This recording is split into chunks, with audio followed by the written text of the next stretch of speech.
Howdy everyone, Nimby here. Today we're going to be tying up the Rouge River Special.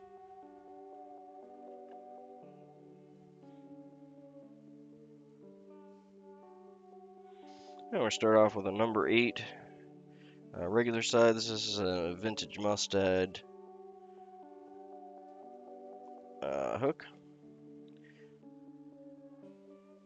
Howdy. Good to have you interrupt. Oh, I kicked my tripod. 1 second. There we go.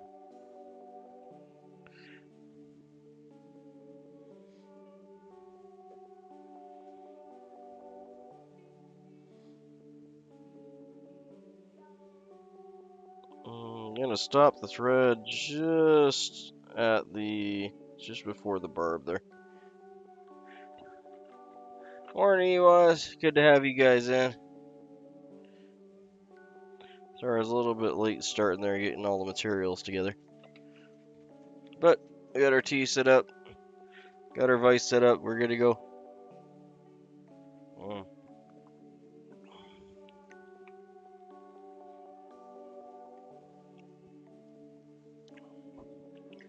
Okay, so starting off,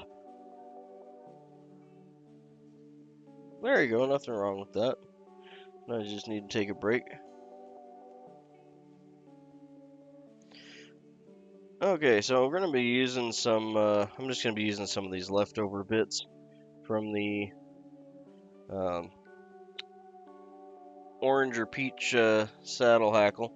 This calls for a peach to orange tail, hackle tail. So we're going with this stuff, because that's what I got. And I want to have it the length of the body on this one. So it's actually quite a good sized tail.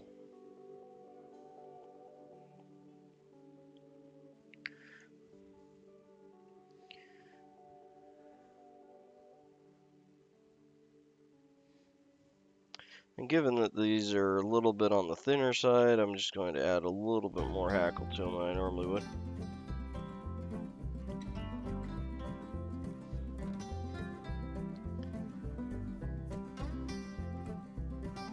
There we go.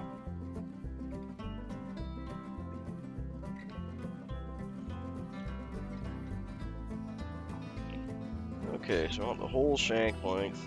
We're tying this very similar to a dry fly, even though it's not fished as a dry fly. The proportions are done the same.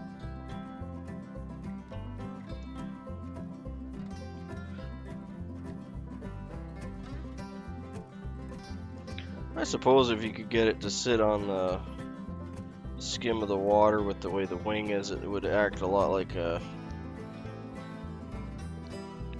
merger. That's not the original idea of the fly, but you could definitely fish it that way if you could manage it. It was originally tied by Audrey Joy, but it was commissioned from a gentleman.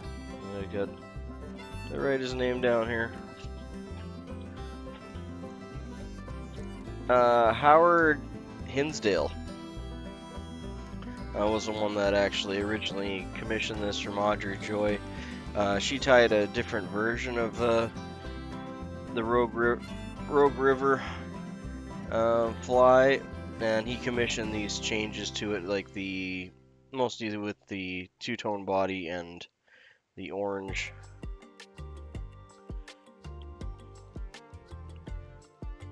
in the wing and the orange in the tail.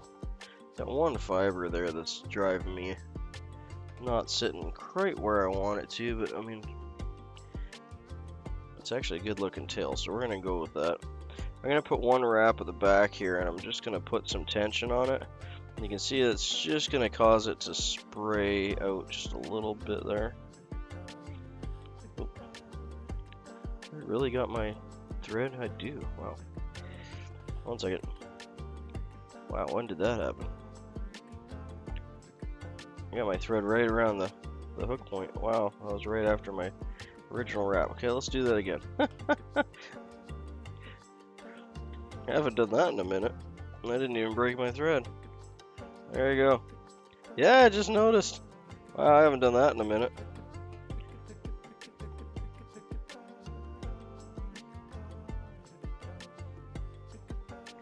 I almost did it twice. Come on, Nimby, you need more tea and waking up here. Jeez.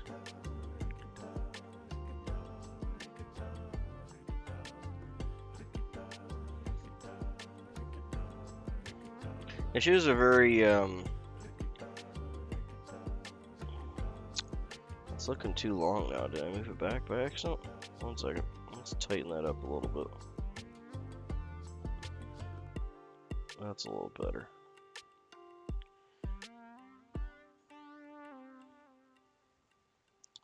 Sorry, just gonna fuss with my first one. I'd like to get it looking proper. First ones are always kind of the hardest to get exactly where you want, and then once you get a feel for the fly layout, the second, third, and fourth ones always come much faster. I'm just gonna try and get 1 or 2 kind of, that's what I want. There we go. When I'm fishing a fly that's more like a wet fly, it's tied dry fly, but it's fished wet, I like to have the tail splayed out like this. You can see there's a couple real tight wraps at the back will just kind of help it to poof out. And you gotta do those tight wraps right against the hook shank. You can't be on your thread base. So that's why I started my thread base just up from the barb, so I could do my final 2 wraps basically right above where the barb is. And that'll cause the tail to flare like that. You can kind of do the same thing on top of your thread wraps, but it just doesn't flare the same as if you left it like that. Okay, I'm just going to bring all these to the end, then we'll tie in our rib and our flosses.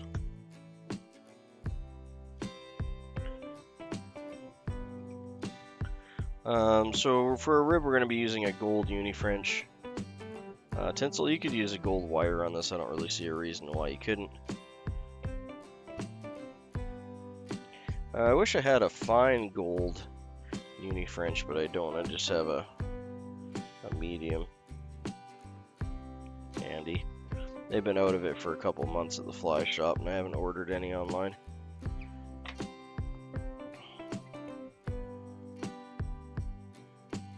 But they got plenty of medium and plenty of large, so we're gonna use medium. Medium gold. Just probably just like a whiff of a hair, like I said, too big for this fly, but I don't really have any gold wire that would substitute. Got lots of silver in different sizes, but not so much gold. I got silver, copper. But anywho, we're going to use medium. So we'll go for about 2 hand lengths there. Hopefully get 2 flies out of that.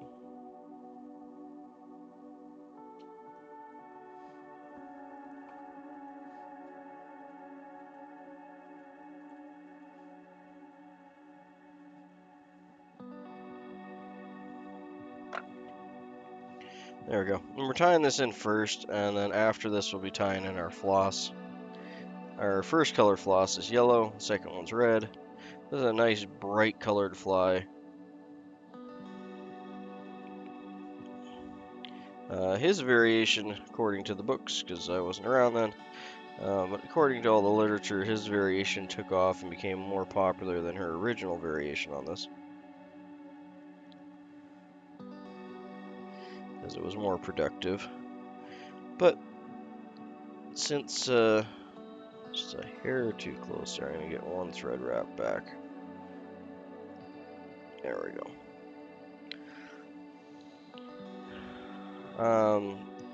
Since creek and river run brook trout and that keying on red and oranges so well, I could see that being the case. Okay, so next step is tying some yellow. We're using Danville's acetate floss and yellow. If I was tying this for myself and not following the directions as closely as I can. I would probably use a embroidery thread like this one. It doesn't give you the flat body as much because you'll have a little bit of segmentation, but I enjoy that myself. So I would switch to that. And I may do that on one of these next ones.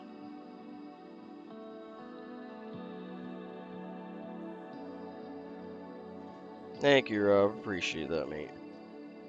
Didn't even need to look up, knew that was you. Now the downside of this stuff is it is fuzzy as all get out if you get any breaks in it. I'm gonna have to cut off that whole end piece there pretty much, because there's too many breaks in it.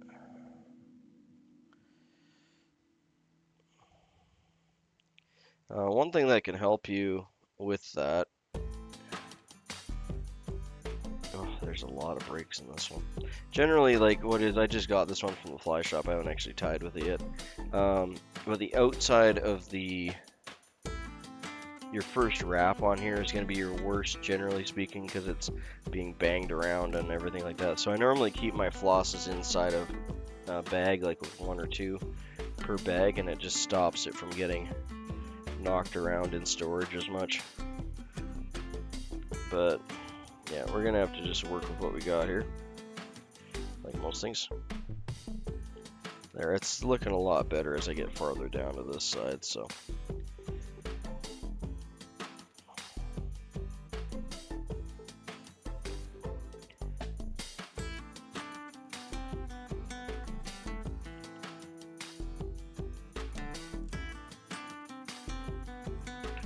Okay.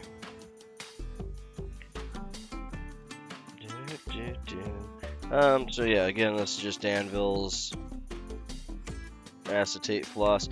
The nice thing about this, it's a little bit harder to come by now than the more modern floss.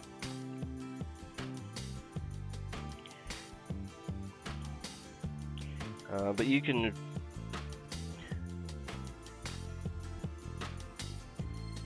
and it will 100% all the time. It's really bad, but it's also the only thing that you can use for certain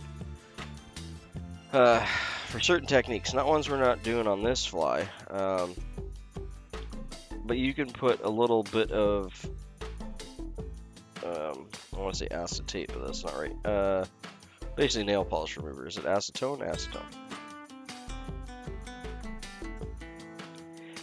Oh. Man, see how it just slipped right out of there too. 1 second. I gotta cut that a little smoother.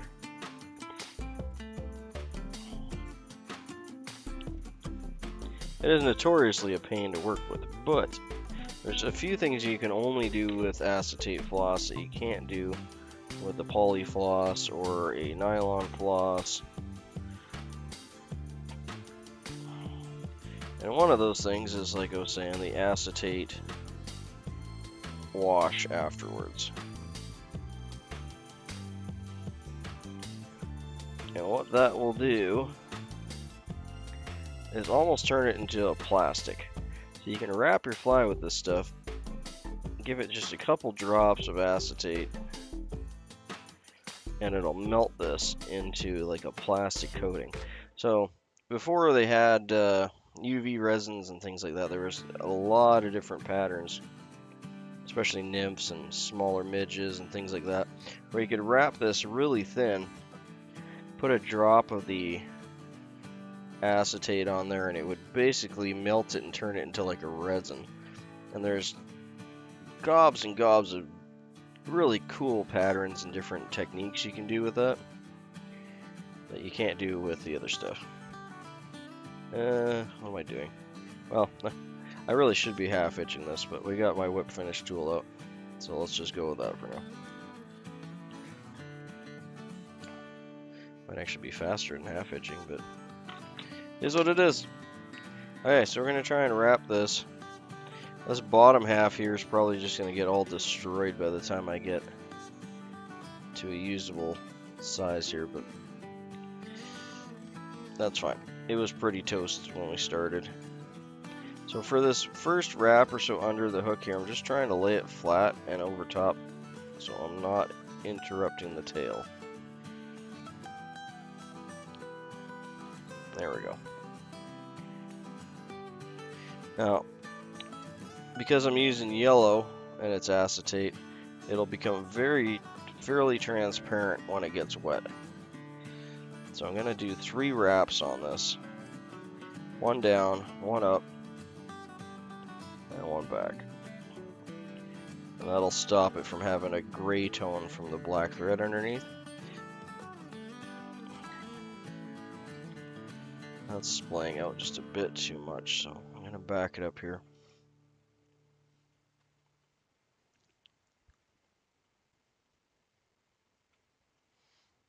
And I'm just going to introduce just a little bit of a twist for this last part. We'll hopefully tighten it up just a hair for us. There we go. In my opinion, it's better to have a little gray tab at the butt there than to have the floss too close to the tail and interrupting the tail. So if you need to go lighter on your second pass by the tail so you don't interrupt it, that is fine. One thing that floss will like to do, just getting a little bit over on my size here so we can overwrap that with the red. Oh, it's starting to fray on me already. Come on, buddy, get out of there.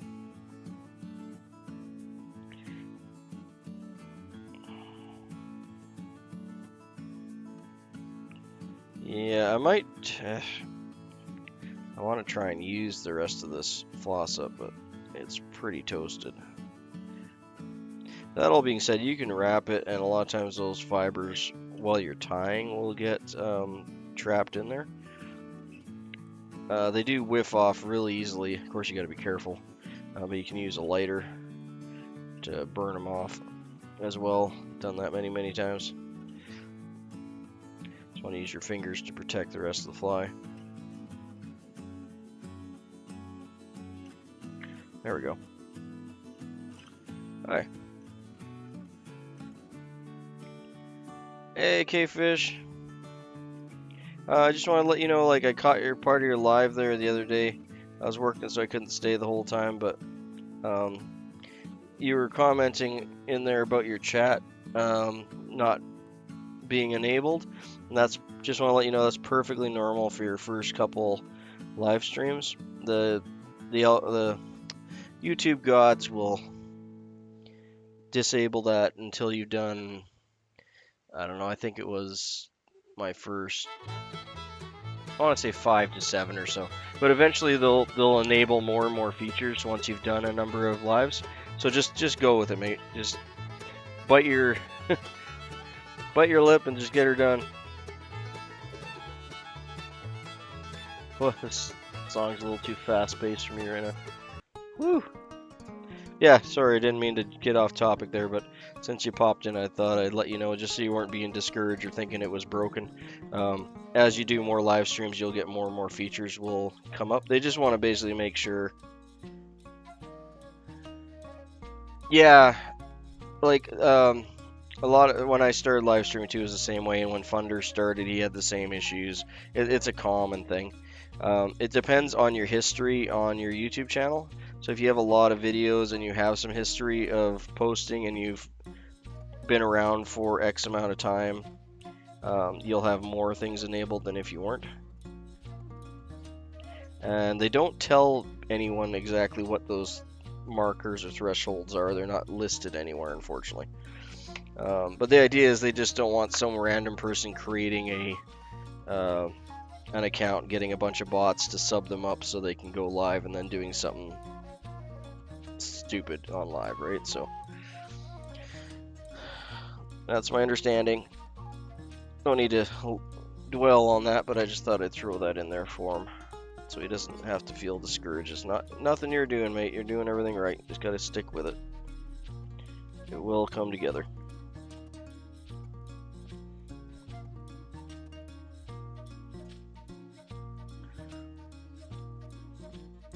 cool. Tying this in nice and tight here, and then we'll move back. I'm going to be over wrapping, so we're going this way, and I'm going to over wrap on my second wrap back just a bit. We want this to be split, basically, yellow and red. I'm going to throw, stop twisting up my bobbin. There, go hang out in the material holder.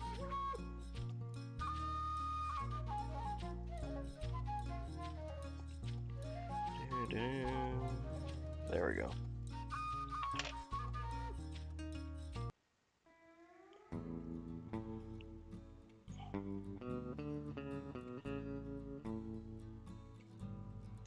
Alright, I'm going to get the red finished up here. This is a single strand non-acetate floss.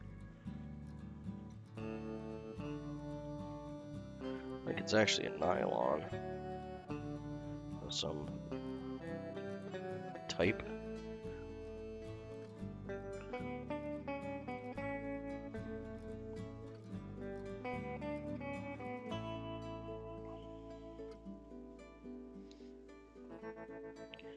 But this will be much thicker, less transparent.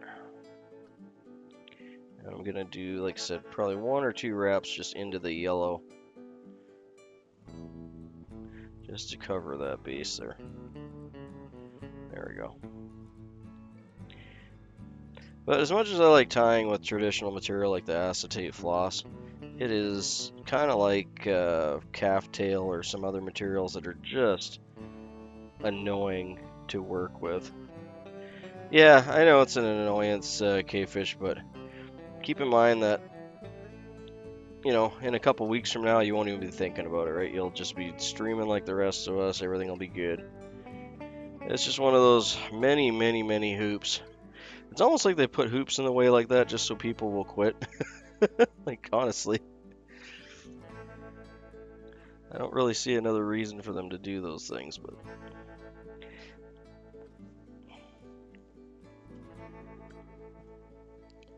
also, what you'll want to do is, once you actually have it fully enabled, which probably won't be for... most people, it takes about a week. Like I said, there's no hard and fast rule that's written down anywhere.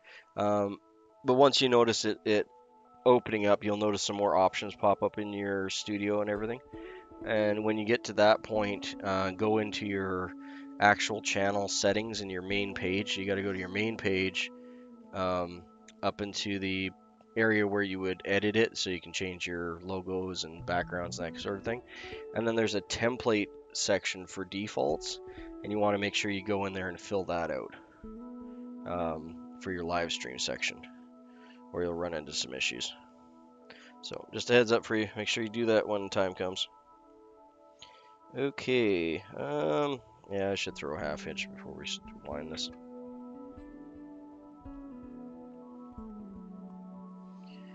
But that's fairly important, or the live streams tend to get mucked up if you don't have a, wow, I really pushed my hook there. Sorry, Mr. Hook. Let's get you back. There you go. But yeah, proud of you, mate. You got your 50 subs, you started your streaming. It all starts with that first video like that, so that is the biggest step. You did it. You're here now, and you just gotta keep up with it. 1 second.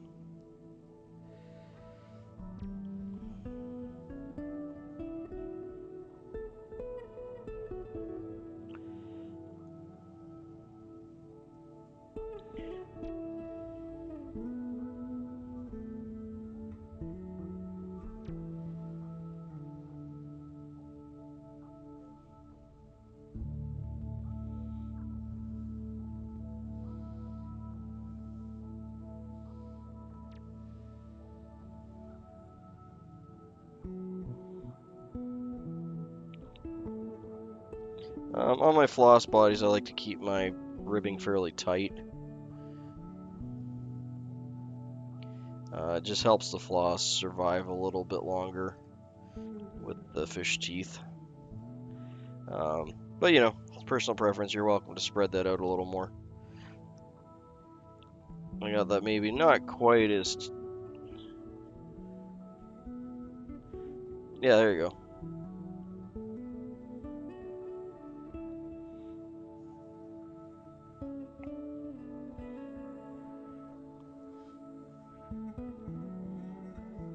But yeah, if you're on and I'm...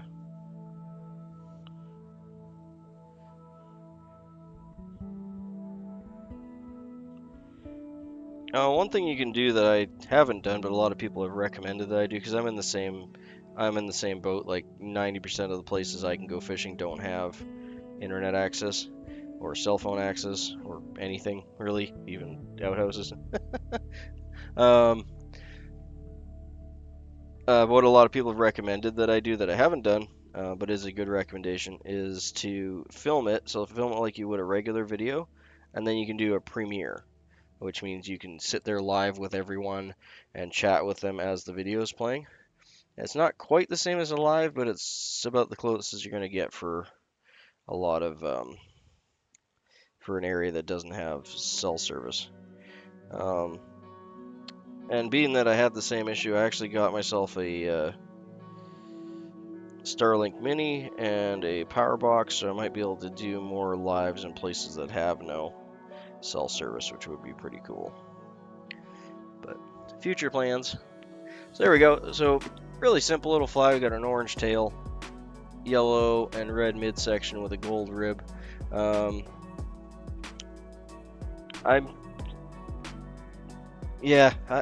haven't done one, but I mean that is an option. You can do your fishing, and that way you can actually edit it a bit too before you go live. So since you're just starting the whole live thing, it takes a bit to get comfortable and used to everything, right? So that way, if you have a dead spot of fishing where you're not catching anything or there's no conversation, you can knock that out a bit so that it's a little bit more, upbeat tempo and enjoyable and whatever. But it gives you the chance to do a little bit of editing. Okay, so we're gonna do a white overwing with bucktail. We got our bucktail. And we're gonna do orange on top of that. And it's just a sparse little thing. Nothing crazy. I'm gonna be wasting a lot of bucktail here, but this one's my bigger bucktail, but it also has some of the nicest, whitest, fluffy fur, so. Oh, actually, hold on. I actually had some bucktail stacked. I forgot about all that. So may as well use that guy. There we go.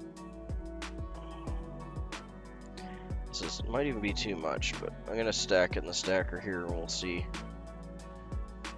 Just, not that you need to stack this stuff, but this hook size is so small that if I don't stack it, a lot of it's just gonna not even be tied in. So.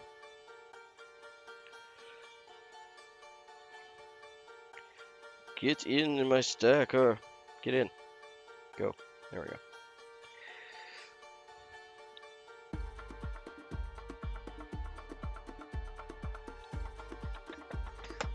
And again, if I lose a few pieces here, I'm not terribly worried about it because I probably got more than twice the hair I need here. It is. You get used to it though. Actually, that's almost exactly what I did for the first while when I was vlogging.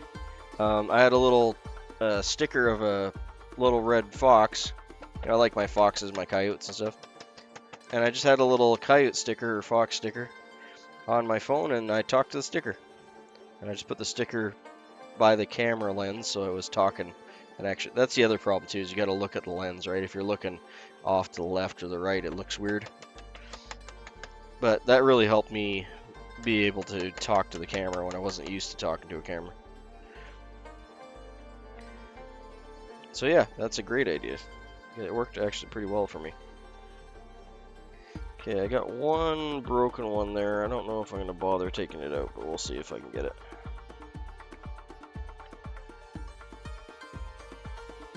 Yeah, there she is. Let's see it sticking out there.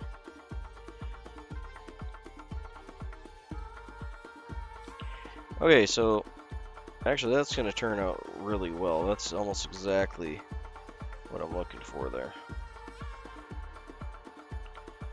Okay, so we want the tail to end up kind of midpoint on the,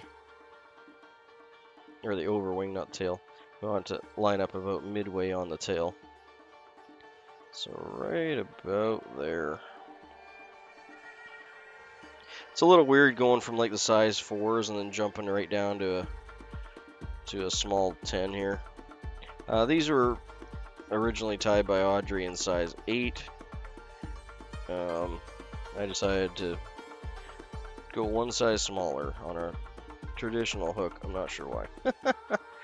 I'm not getting it to stick up there. I really want it to stick up on top of this bump. 1 second.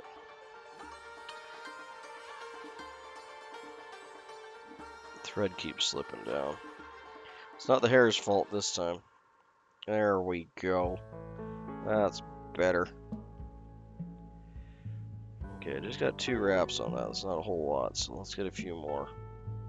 Bind that in. I feel really good about that placement. That felt good in my fingers. Whee! There we go. Yeah, that's a good little overwing. Look at that. Kind of smack in the middle. Nice and upright. I'm really happy. That one laid out real nice. Good deal. Alright, so that's just our first wing, though. I don't want to do too many wraps here because I want to get the other wing in. I'm going to be cutting this on a 45 here. I got to be careful because I don't have very many wraps on that. I can't put too much tension on this or it'll slip.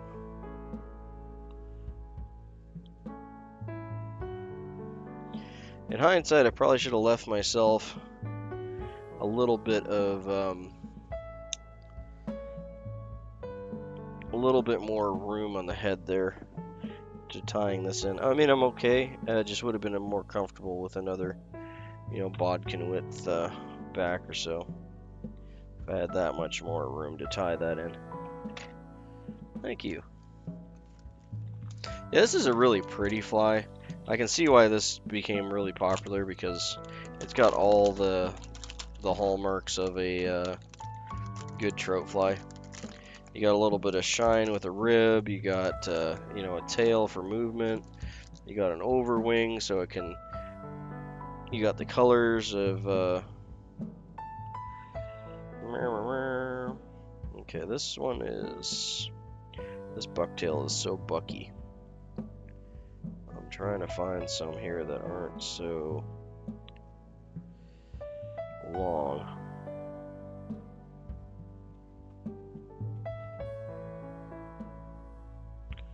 And again, we just need like a whiff of this. I'm going to be cutting off a good bit more here than I need because we're going to be thinning this out a lot to get to the right amount. I'm trying to get the right amount here without being wasteful. So that's probably double what we need, but you can see how we got like a lot of long stuff. I wonder if I can just take that long one out.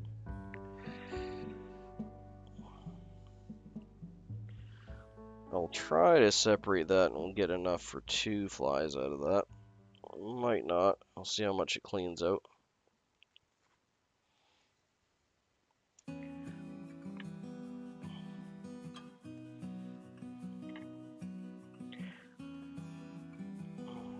And I'm just going to cut this over my waste bin here so I don't make a big mess.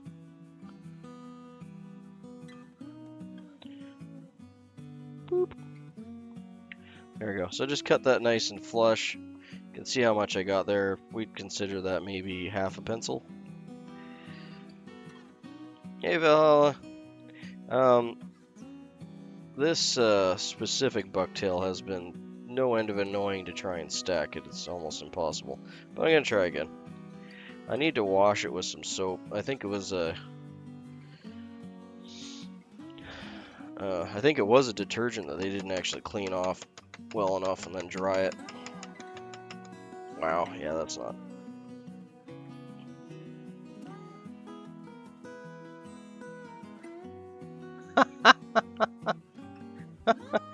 I do, but not intentionally, and I've been trying to fix that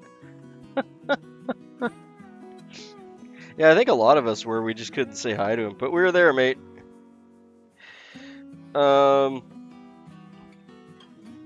Yeah, chat is sub only, and I have the thing checked for public. I've changed the settings. I've deleted the stream key. I've done everything I can to get it to go public, and every once in a while it will, but I don't know why it's being a booger and it's not doing that. Okay, so we can't stack this at all. You can see I just packed it on the stacker there, and it's all over the place. So there's another method we can use to stack this.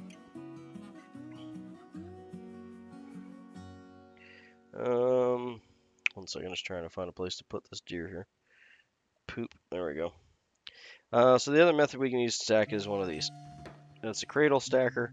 You can make your own. The first one I had for years was just made out of a pop can. Just literally cut a pop can, folded the edges so they weren't sharp. But they're also extremely cheap. I got this one for 10 cents.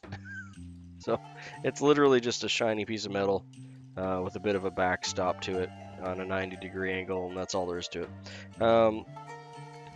Aluminum works okay too, but you want something that's like a little bit non-staticky because you don't want it to necessarily stick in there. So what we're gonna do, I'm gonna have to do this in two places because I need. So this part's gonna be on my desk, and I'm just gonna be placing these items into that. So I'm gonna grab here where it looks like I can see I got the tips, but I don't have the ones below it. Okay, so I'm gonna grab the tips on those and pull. Okay, so now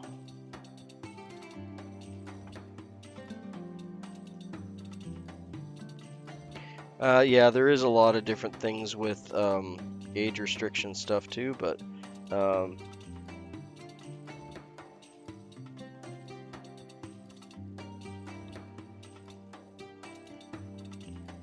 I don't think that was the problem in that case, but I could be wrong. Like I said, not a YouTube guru, I just do the YouTube. Okay. I'm going to try and pull a little bit of this gunk out, but you can see what I'm doing. I'm just slowly working my way back. Just pulling. I probably should have actually cleaned the base of this tail out with the brush before I started doing this, but that's good. We're going there. So now you can see I got a bunch of fibers. All the tips are in my fingers. And we're going to lay what I'm doing. Oh, this is such a hard thing to show on camera without it spilling everywhere. You can see I got the tips put right up to the end there, and then I'm going to line these guys up.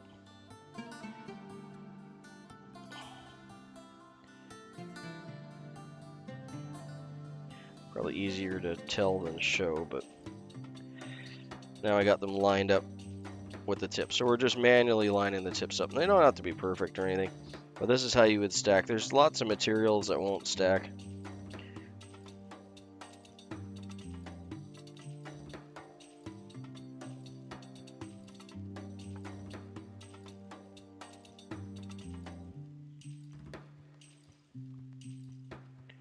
It's hard to know. I mean, the algorithm bots are crazy what they can actually kind of come up with and do, and a lot of times it's not accurate, which is the problem.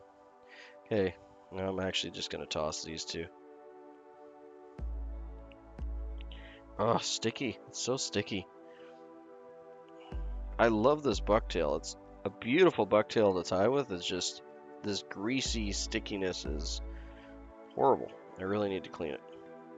I know I've been saying that for several streams now, but eventually I'll get to it. Okay. So there, got another piece out. Stack that.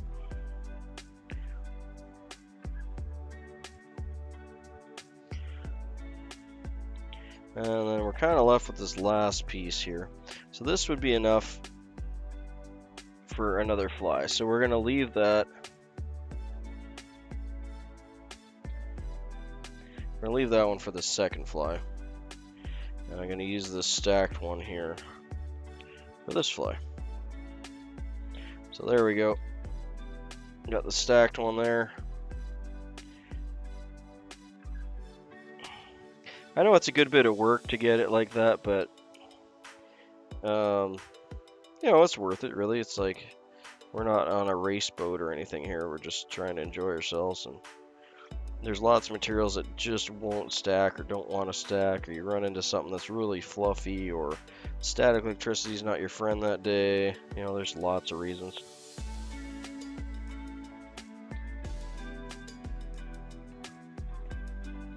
Okay, we're going to line that up just on top here, on top of the white.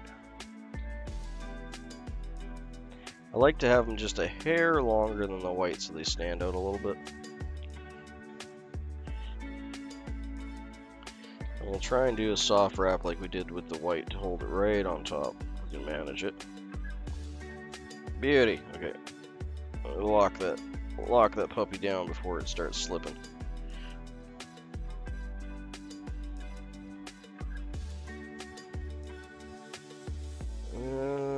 Dang, I got a couple wraps in the wrong spot there. 1 second, let's fix that.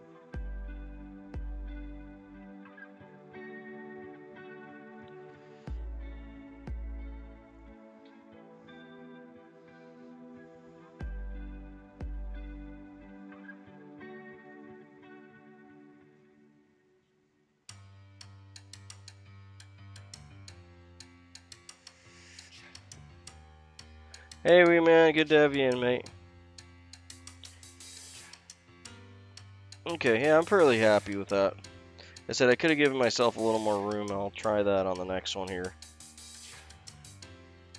But just like, I'm talking like a whiff, like just a little bit more room. It would have helped me in this section here where I'm trying to bury this in. So the head's a little more balanced, but it is what it is.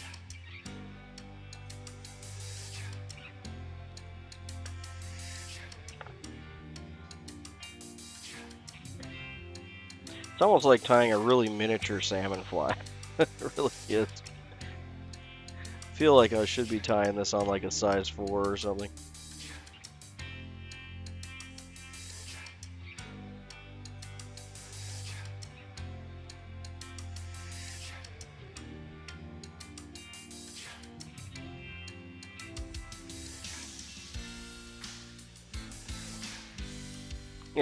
Yeah, we got the usual crew in today. There we go. Yeah, I'm happy with that little bugger. He's cute. That's a nice looking little dude. Like I said, I could refine that head and that front section a little better, but I do like to have a larger head on these style fly.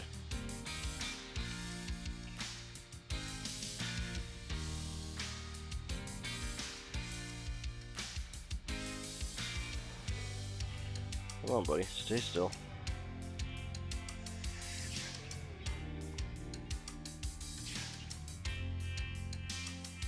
Well, if he can't tell you, he has to let you go, right?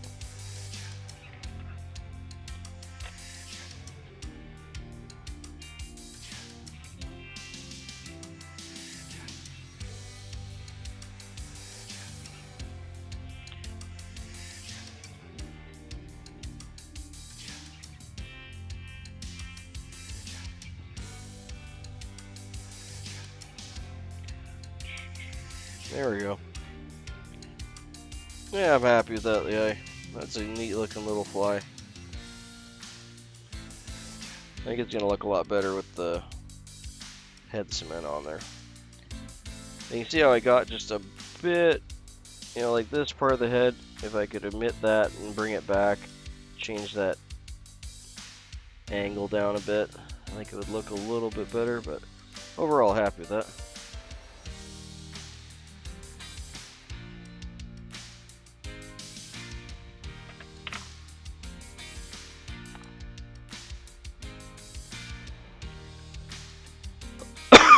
Excuse me. More tea.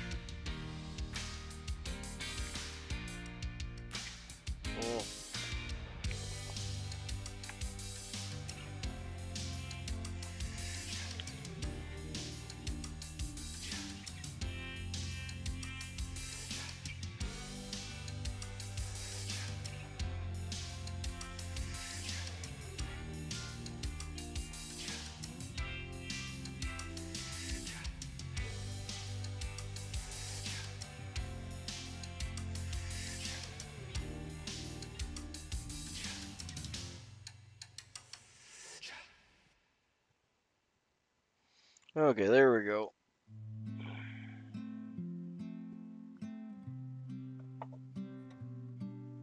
Alright, we're going to throw a little bit of head cement on here.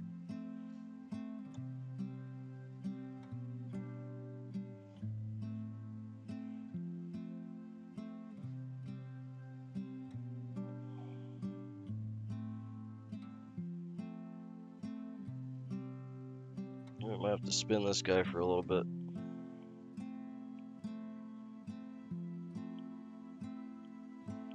One second, I'm trying to get a little bit of that polish off of there. Well, it does seem to be setting okay, but it just looks like I got a bit too much on there. I feel like I'm chasing it around the hook now. There we go. There we go. I like the little black bulbous head on there, actually.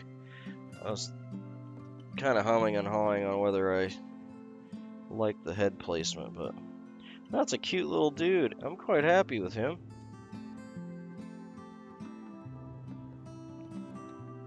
What a cute little bugger. Yeah, we're just gonna give him a second here. I'll do my spin and spiel. We'll get the next one done up.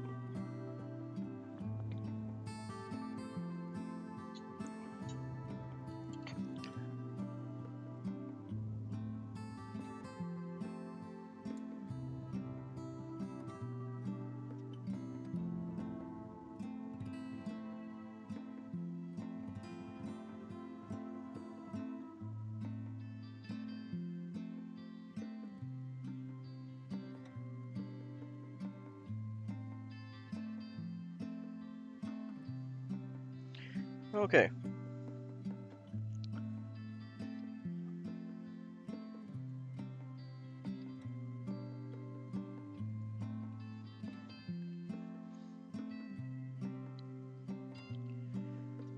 On the vise today, we got a Rouge River Special. This was originally tied by Audrey Joy. However, it was commissioned by Howard Hinsdale. He wanted a different style of the Rouge River, and he added the orange to it and the wing above like that. And it's a wonderful little pattern. It's tied on a size 8. It has an orange or peach hackle tail, a yellow and red floss body, which is chased with a gold rib. In this case, it's uni-French. You can also use a gold wire. A bucktail white and a bucktail orange for the overwing, and a nice big black bulbous head. Reminds me of like a little mini salmon or steelhead fly, since it's tied on a size 8. That's a lot of fun. Cool little thing. I know it's gonna really attract some great brook trout in that for me this spring. Awesome little fly. Really happy with this one. Add a couple to your box, eh?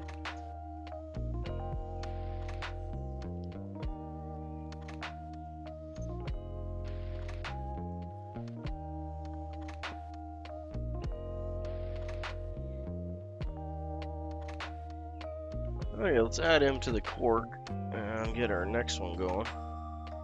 He can go hang out with our red ants that we did yesterday. Pink.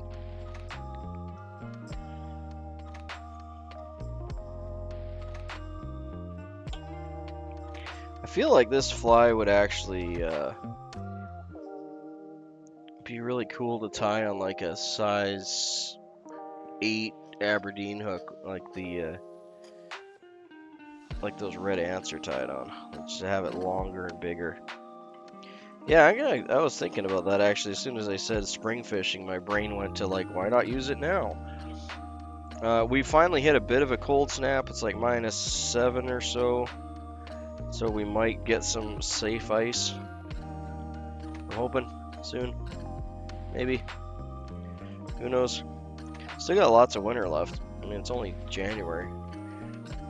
Our coldest temps are normally into like end of January, February, so we might. Well, I agree, bluegill would probably go over that. They like the bright colors.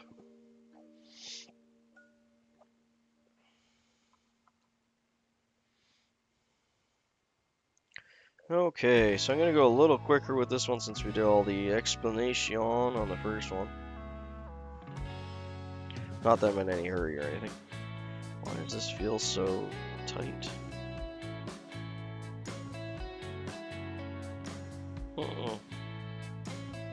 Actually, almost running out of thread here. Maybe that's why it's tighter.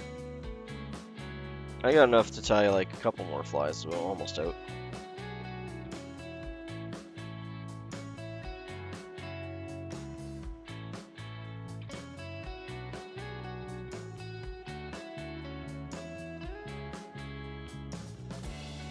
That's cool. Damascus forging is such a neat.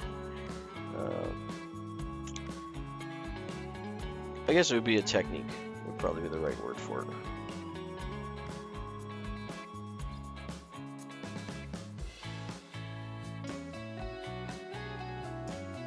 Not only do you get the cool patterns, but it also, like, metallurgically is, if you're doing it correctly and have the right steels to pound together, as you can do with all different types of steels, actually makes it, in essence, stronger, because you generally would be putting two different types of steels together.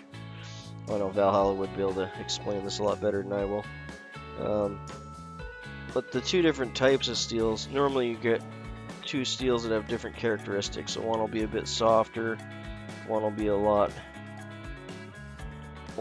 harder, and the harder one will help you with your edge retention if you're making like blades or knives or what have you, and also just make it more structurally sound. And the softer one will allow you to do the actual forging and molding into whatever shape you need to go into, and also make it less brittle. I'll back that up a couple thread wraps. I think we're good there.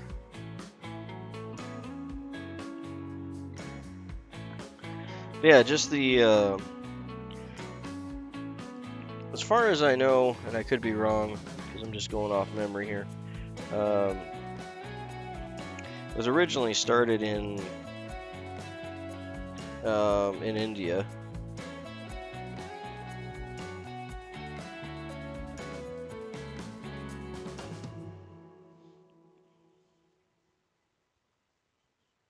There you go, yeah, I did forget that part. Yeah, because the traditional Damascus was very dull.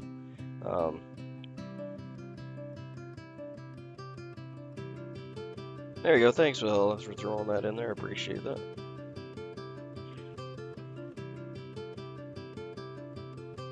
Said I do thoroughly enjoy my metallurgy stuff, even though not into that anymore, but I do really enjoy it.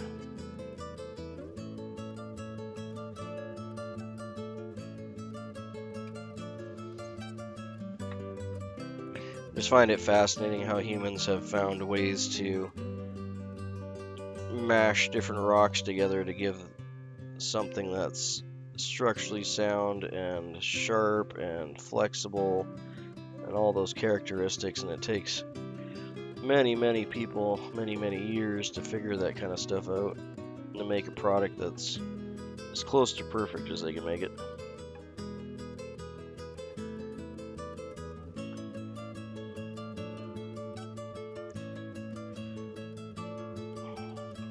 Like traditional Japanese forging for samurai swords and other things is very similar to.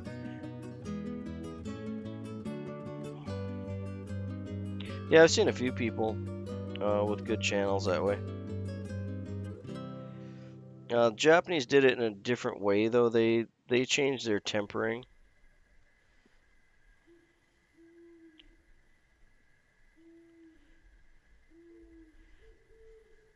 Yeah, for sure.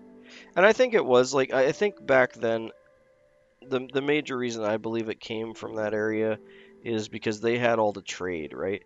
So they didn't have the high carbon count iron that had to actually come way up north from Europe and even higher up in the northern parts.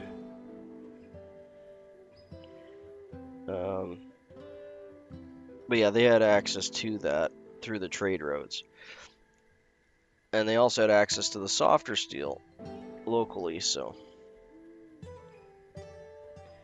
Am I okay with that? I think I'm okay with that. It's a little more flippy than I'd like it to be, but I'll see if I get one more tight wrap on it maybe. That'll change it.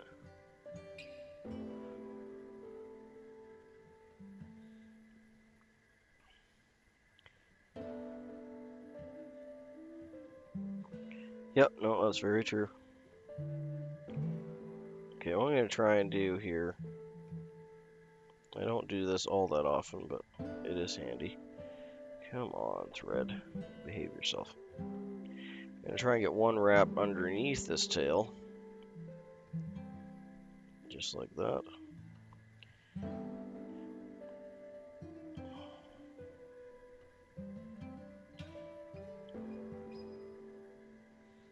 Oh, cool. I might actually know who you're talking about.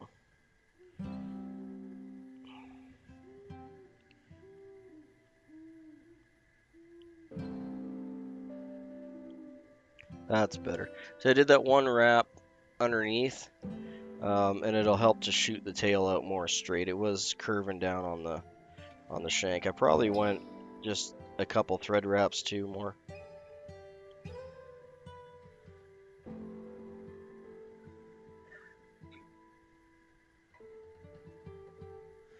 Yeah, there's...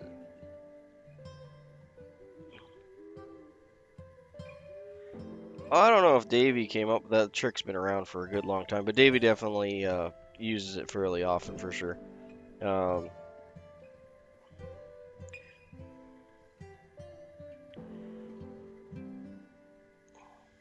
think I first actually ran into that trick in an old photocopied book from the 70s. But either way, it's a good trick. Doesn't really matter who came up with it, right? And Davey's a great teacher. But in either case, yeah, sorry. So to get back to Tyler's kind of semi-question there, we tie in different materials in different spots and in different ways, not only to get the final outlook of the fly that we want, the silhouette or the shape, but also how the fly moves in the water and reacts and floats and balances and a lot of different things. So each aspect of the fly that we tie in it has some form and some function to it. Some flies are just simply colorful and pretty looking, and they're just, there's a lot of patterns that are that way. But generally, if it's a famous pattern or one that became famous, it's because its form and functions meet together to actually create something that's going to work well for you. So for instance, like a tail like this is going to give the fly a lively look in the water. It's going to move around. It's going to, especially if it's slightly, see how it's splayed out like that, so it's like cone shape. When it's pulling through the water there, that pulses the water behind it, which imitates a lot of... Yeah, for sure. Excuse me. Tea time.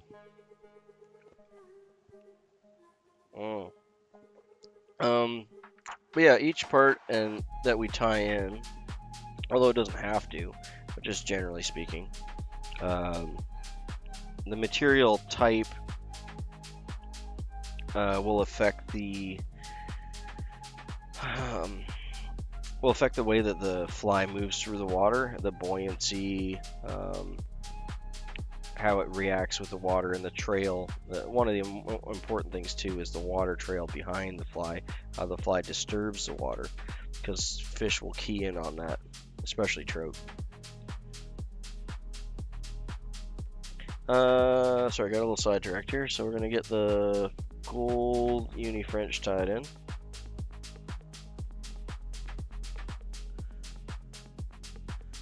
Enjoy the meat market. That might be fun.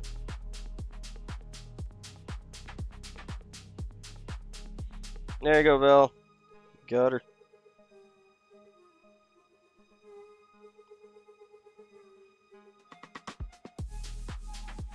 Yeah, later, Rob. Thanks for stopping in, mate. Have a good morning.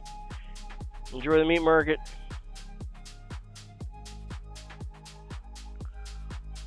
Oh, longest? Oh, I've tied some very, I really like to, I'd like to do some streams doing that, but I like to tie, hyper realistic flies that take me hours. So some of them I've tied is you know, days. Basically, I'll take breaks, but some of the hyper realistic ones that I tie are like 6 to 8 hours, you know, for a single fly.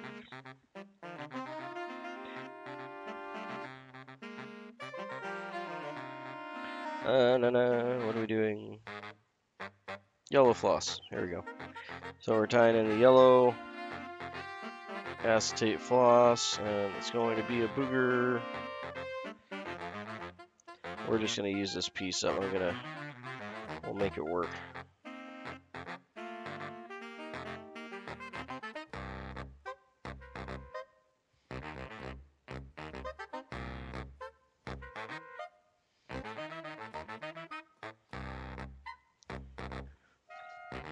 Oh, it's that crazy horn song again. 1 second. I'm gonna see if I can get it out of my playlist. The most materials? Well, like, if you want to see some really good big flies, Spirit Fly does some really good big bait fish, where he just layers and layers and layers craft fur and different types of hackle and all that over and over and over. And he gets some pretty big flies going on. I don't tie a lot of big stuff like that, and not that I can't or anything, but it's just not my jam for where I live, right? But I've definitely tied them for other people. There, I have removed that song from the playlist, so it won't bother us anymore. Been meaning to do that for months. I'm surprised it comes up as often as it does, because I got like 580 something songs in the playlist. It seems to always come up. Alright, actually, let's put that in the bobbin holder so it's out of my way here.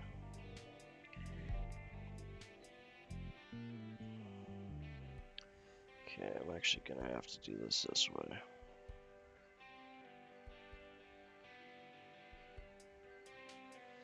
We're letting that flatten out. Yeah, pike flies are the ones I'm talking about. He does, I mean, they're a pike style kind of minnow, but he's just really good at it too. He's really good at balancing, and because anyone can just tie a whop of hackle and stuff onto a hook and make it look like a bait fish, but getting them balanced and getting it looking like not only something that the fish would attack and eat, but that they will it'll perform well in the water.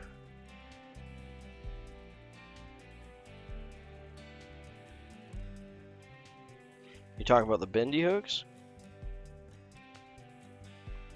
You can either buy them pre-bent or you can bend your own. Whatever turns your boat. I don't think there's a real preference either way. The only difference is, of course, if your hooks are really well tempered, they're not going to want to bend well. But you can fix that just by heating them up. Even with a lighter, to be honest. It's not ideal, but you can remove some of the temper by heating them up. Yeah, you can buy them pre-bent. If I remember right, the ones that... I'm trying to remember the brand name of the ones that Brian uses. I think it starts with an A. Is it Eric's? I think they're Eric's hooks. But there's gobs of them. I don't have any like models or brand names or anything for you, unfortunately, but I'm sure you can find them.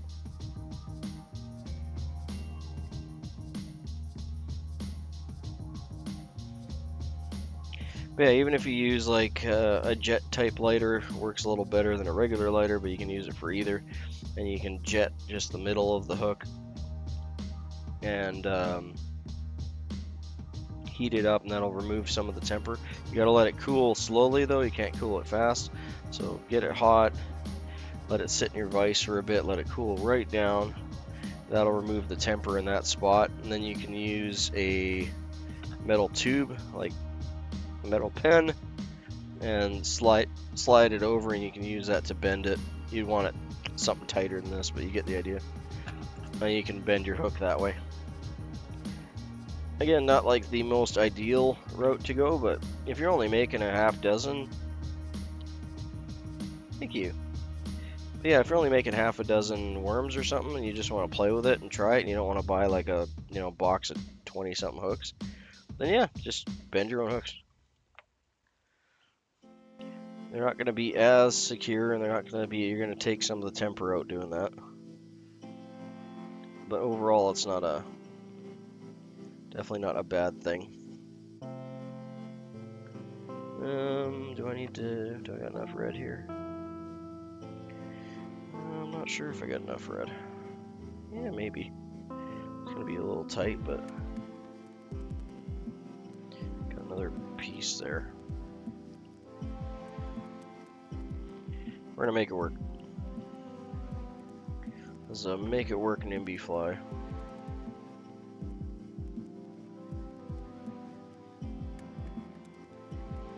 Thank you.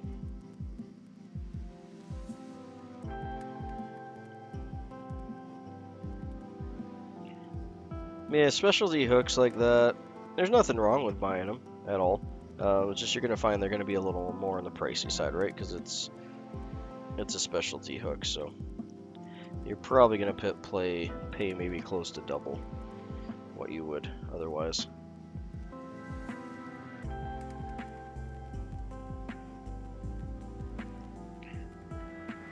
I'm just gonna hand wrap this one. I might need, actually, I'm gonna get my hackle pliers here. Come on, bite, where'd you go? Just because the piece I cut off is a little bit on the short side, so I want to use up as much as I can here. I think we'll be good.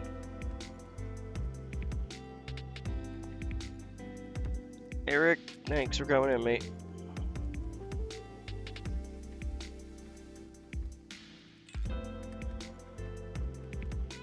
Yeah, so we're gonna wrap this back again.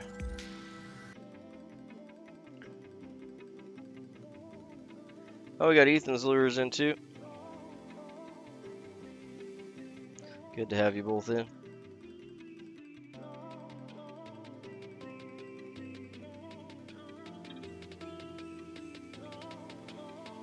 Yeah, I'm gonna be close here. I think I got just enough to finish these wraps off, so that worked out well.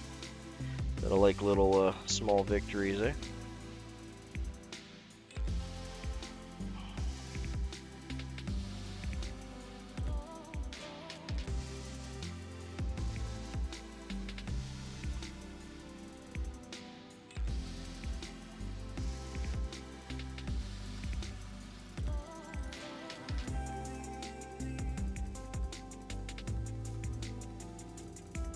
Yeah, happy with that. That worked out well. I'll get that gold rib done up there. Same thing, my gold rib's fairly short, but again, I think we're fine. I don't like wasting material, so sometimes it's a fun little challenge to make it work with a little scrap that you got kicking on your desk. That's a big part of what this all is about too, is just having fun, making something work, going with it. I'm gonna get that up in the cradle here so we can use a rotary.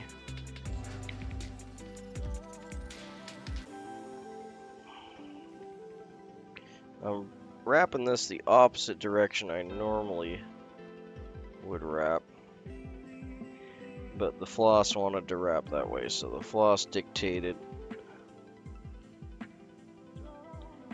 my ribbing direction. Not that it matters, there's no right or wrong direction to wrap. The only right or wrong thing about it really is if you wrap the same direction with your ribbing as your body material, it'll sink in. This is called counter wrapping, so I'm wrapping the opposite. It doesn't matter which, again, it doesn't matter which direction you're wrapping as long as it's the opposite. So that way the fibers are opposing each other and it won't sink in.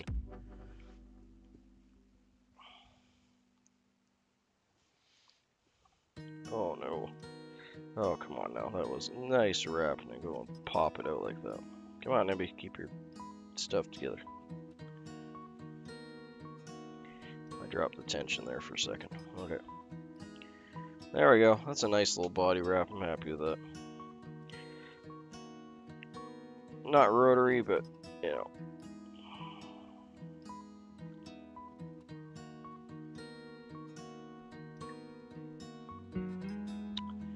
That rings a bell. Unit knot.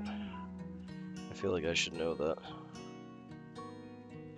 Are we talking about knots to hold the fly on the line, or are we talking about knots while you're fly tying?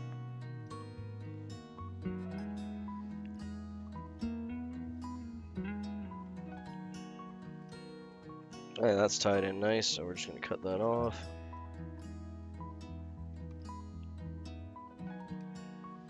Oh, like a whip finish? Hey, there you go, Ethan. Royal Coachmans are awesome. They're like one of my favorite flies. Freaking love tying Royal Coachmans. I could tie them for hours. Even though I've tied thousands of them, I still find them challenging. Like, I still challenge myself to... It's just one of those flies where I have to just try and get it as perfect as I can each time. Even though that doesn't really exist, you know? Got like one or two little whiffs there. Ah, whip finish. Yeah, whip finish is cool. You can do it with your fingers, you can do it with a whip finish tool like I do. Don't mind me, I'm just going to slightly toast this little side bit here. There we go, perfect. Alright, so let's get this wing tied in. I'm going to do something I don't normally do, but I just want to try it and see how it looks. Because I'm going to use the leftover piece that we have from that bucktail we cut off. It just popped into my head to do when we're talking about not wasting material. So obviously I don't have tips on this because we've cut it off. Yeah, sure, I'll do it on this fly once we get to that spot. So whip finish is, I can talk about it while I'm tying this in too, but we'll get to, it's easier to demonstrate than to tell. So I'm going to have this, again, just right about midway on the tail, but I'm just using the cut ends from the last piece that we did. You can see like the whole piece of the, so I could probably get several flies using this. Now I'm not going to have the nice wispy tail ends, but I'm thinking it's going to be okay. So we're going to try that and see how it looks. Okay, well there's a trick that I do every time to prevent that from happening. I'll show that to you. And it's a very simple trick, and that trick is to tie a half hitch first. So whip finish is just a bunch of half hitches together. But what a lot of people do is a mistake, I guess it's not really a mistake, but just a downside of doing the whip finish, is to yeah, I think that'll work out fine. I'm not going to get the nice, you know, fine end tips like I would if I cut that right off the thing. But you can see how much I'm wasting here, right? So this way I can get several more flies. And since this is an underwing and the nice orange is going to go over top anyway, I really don't think that this is going to matter. I think this will look just fine. The way it is. We'll find out here in a second, but I think that it won't be an issue. Yeah, so one of the reasons that your half hitches and your whip finishes will slip, and it really is just a bunch of half hitches over and over and over again, is all it is. So if you don't want a whip finish, you can just throw in a whole bunch of half hitches, and it's in essence the same knot. There's some very slight differences with it, but in essence it is the same knot. So I'm going to put this off to the side here because I might, if this works out well, I might just keep using that piece. Stay. There. But yeah, a really good habit to get into, and it's not necessary, but it just saves your butt when you do have it slip, is to throw a couple half hitches first. No worries, Valhalla. You rock your day, mate.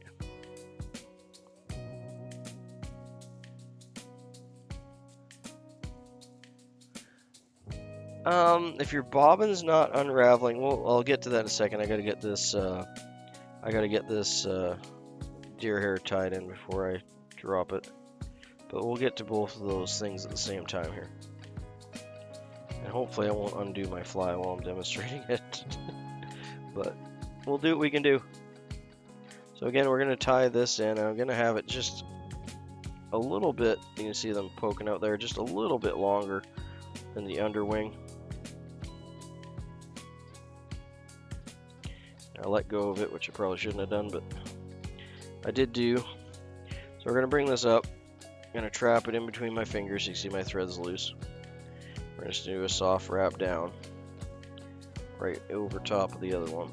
And try and get that right over top of the other one.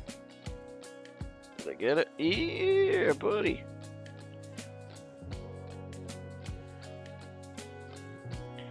Always nice when it falls into plan, right? Well, I did get it right over top, and then I crushed the other one. Okay, let's try that again. I don't like the way that looks.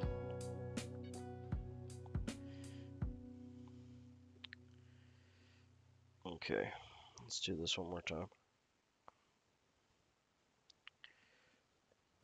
Yeah, because I like the way that this was standing up, and I want it to be like that, so it's still there. Let's go a little bit longer. Okay, try that again. I'm almost out of thread here, Tyler.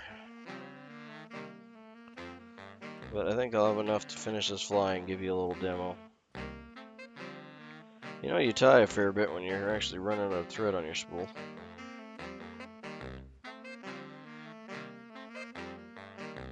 That all depends on what's going wrong. So, like I said, we'll cover that in just a sec here. Just let me get this done. So I have my hands free. Because there's a number of things that can cause that. And it doesn't necessarily mean that you need a new hook. Okay, so now what I wanted to do is just kind of floof these together a bit. And one easy way to do that is to actually use your thumbnail.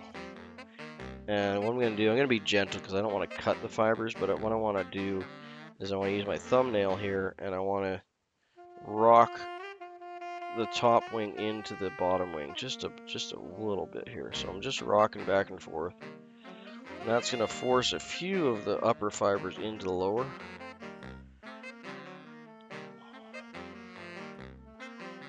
There we go. So as you can see how they mesh together just a little bit there, right? That's what I'm looking for. And I'm just doing that mainly because, like I said, we have the cut ends here, and I want to try and reduce that a little bit so they're not as obvious. But, you know, I'd fish that. That looks good to me. It's not 100% ideal, but the fish definitely aren't going to care. Yeah, that was a fun little experiment. I'm glad that worked out as well as it did. Okay, so I'm going to cut this on an angle. There we go. Okay, let me get my head made up here, Tyler, and then we'll get to the finishing of the fly.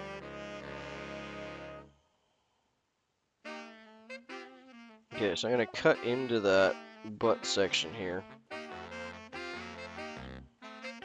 If it will let me cut into the butt section. One second, let's do that again. So when you're cutting into the butt section, you'll want to come in, you're going to start your kind of angle of attack underneath from this side. So if you start here and try to get in over, it's just going to slip out. So you got to start behind where you're trying to cut into. So over here, and then you come up on an angle and into it. And this is a really tight and small head here, so I might... Yeah, I was just going to get to all that. But thanks for the tip. We'll cover that in a sec here once I get this done. There we go. So now I'm in there. Oop, my finger caught in the... Alright. it's really tight and short, so I'm honestly just going to start building up a thread dam here and binding that in. When you're building up a thread dam, it's really, especially for new tires, it's really tempting to start building on top of that lump and trying to push it down. But if you do that, the thread's just going to continually fall down and this will get all mucked up. So when you're building thread dam, you need to start from the eye and work your way back.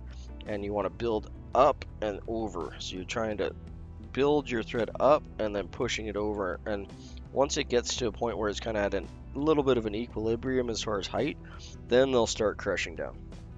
If you go the other way, you'll be there all day and you'll just end up, it'll just continually fall over and it'll drive you nuts. Yeah, that's a very common problem. One thing you can do too, depends on your bobbin style. Like if you have, I got a few styles here that I'll pull out. We can go over here in a second. So let me get this head together. Oh yeah, lots. Guess it depends on your definition of big.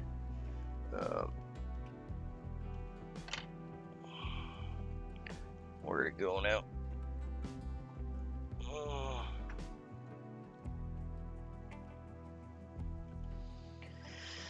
I was gonna pull up my big hook, but where's my big hook anyway?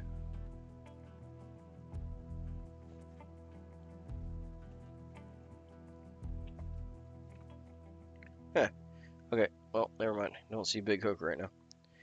But yeah, I've tied lots of big streamers. They're not like my jam necessarily, like 100%, but okay. So, your friend, the half-hitch tool. Simple, easy. You can make one out of an old pen. You don't need to buy one like this, but old pen. This one's great if you need to get over top of the head because you got a lot more room, or if you have a hook with a much bigger eye, you'll want to use something like that. Do I have my other one over here? But yeah, all you need, the crystal Bic pens work the best. I used one of those for years before I moved to anything else. But if you just have a regular Bic pen, you know, you can pull out the ink. There you go. You got a half-hitch tool. The only downside to these type is you have a little bit of a ridge there, obviously, and your thread can catch on that. So that's why the clear Bics work better. Or if you just can find a pen that doesn't have that little nib, you know, that's your half-hitch tool. That's all you need. I used a clear Bic half-hitch tool for probably my first like 10,000 flies before it finally eventually fell apart. But you can buy one of these at any fly shop. They're extremely inexpensive. You can get them in different sizes.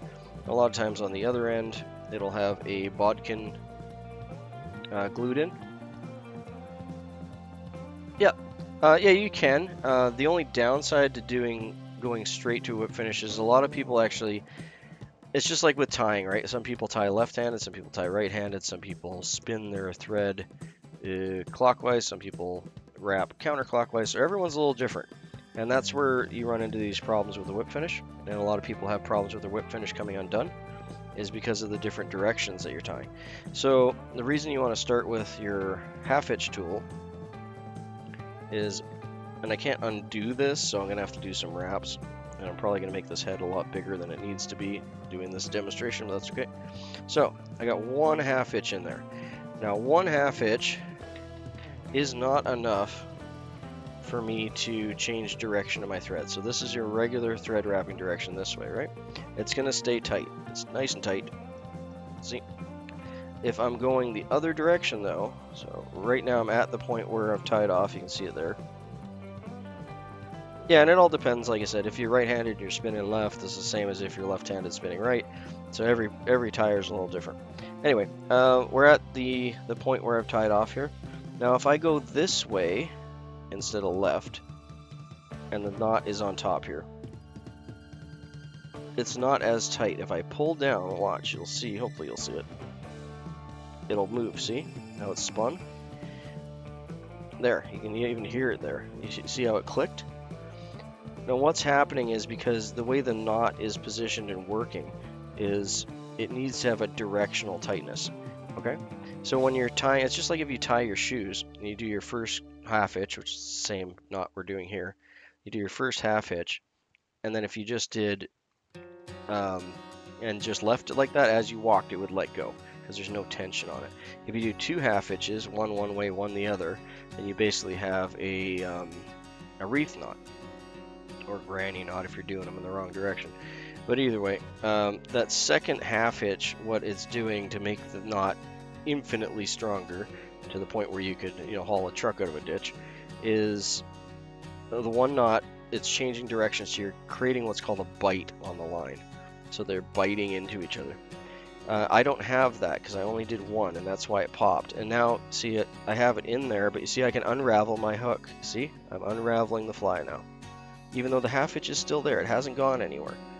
But see, I can unravel my line completely. You can hear it. Now I'll try and get my mic. I gotta shut my music down so I can hear it. I'll get my mic up close so you can hear it actually. Hear it?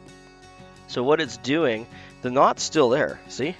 The knot is still there, but I'm not adding anything to the hook. You can hear it, and the knot's slipping every time. Okay, and that's why your half hitches, or that's why your whip finish is slipping, is because you're changing a direction. Okay, so you can get into the habit of doing 2 half hitches here. We got one on there already. Okay, that one's fine. It's slipping, but it's fine. So we can do a second half hitch, and that will bite. Okay, that will create what's called, in knotting terms, a bite. Okay, now that that's in there, and the 2 of them are on top of each other, even though the other one's all buggered up now, so it's not the best demonstration in the world. But now I can pull this way. I'm not going to break my thread, but I'm pulling, like you can see on my finger, I'm pulling almost hard enough to break the thread. And it's not popping, it's not spinning. Even though I was able to put just light pressure the other way and have it pop and spin and undo. And the same this way now, I can put, I'm trying not to break my thread so I don't have to tie it back on, but you see I'm putting a good amount of tension all the way around this fly now, and it's not popping and spitting anymore. And the only thing that we changed was adding that second half hitch. Okay, so it makes a huge difference. You'll see me quite commonly, like I'll throw 1 half hitch in and I'll almost always throw a second. And I won't throw a second if I know I'm not changing direction on my line or on my thread. If I might change direction for any reason, even just losing tension, I will throw 2 half hitches, because now this is completely locked in. It's not going anywhere. It's not going to lose tension. Okay, so when you're doing your half hitch, what a lot of people do, and I do, it's not incorrectly, but it's just a different style of doing the half hitch, or doing the whip finish, is when you get it together here, I go up, around, back, and my lead line is under the main line. Okay, see right here? I wish I had a little bit better and I wasn't wearing such a dark shirt, but you get the idea. You get your triangle there, right? But my line going to the bobbin, the key part is it's lower when I start. That, in a lot of aspects, is incorrect. Okay, I fix that every time I tie, just because I've done this for so many years. That's the way I do it, by going around my hook once. So I'll get it here, you'll see me, I'll go around the hook once. I'm not knotting anything other than creating a little bit of a half wrap there. But now my lead line from the bobbin is on top. See? So now if you're doing it the other way, and I'm knotting this way, so the other thing now, my lead line is underneath. Okay? And instead of going around this way, I could go this way. So my lead line is now in the correct position. And if I do that, you can see, I'll get 1 wrap here. Just 1 wrap so I can actually move it. So now you can see how much everything's still moving around, right? Yeah, it's like I said, there's no difference between a left-handed person tying right and a right-handed person tying left, or a combination of therein. But the reason that it slips, and I'm trying to show that here, and with the half hitch, if I had no half hitch or 1 half hitch, and I'm changing this direction. When I'm doing this, oh, I actually was doing this backwards. So if I'm doing that and then bringing this off, what will happen here, because I've done it backwards, and I did tie this the opposite direction I normally tie, and it won't matter in this case so much because we don't have, we did those 2 half hitches, but I can't like untie a half hitch, so assuming I didn't have those 2 half hitches on there. Let's see if I can get my mic up close here so you can hear it, but you can listen here, and I'll tighten this and you'll see it move. Oh, as I pull my fly out. This would be a lot easier to actually demonstrate on a bare hook, so I might actually do that so you can see it better. Well, at least it didn't end up in my beard. Okay, let's do that actually, because I'm almost out of thread on this spool. So let's finish this guy up. Let's finish this guy up and I'll go over that with you.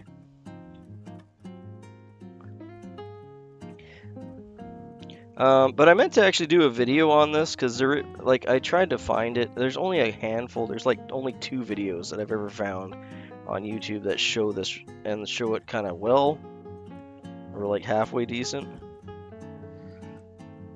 Oh, don't tell me. Yeah, so this is exactly, see, this is what happens.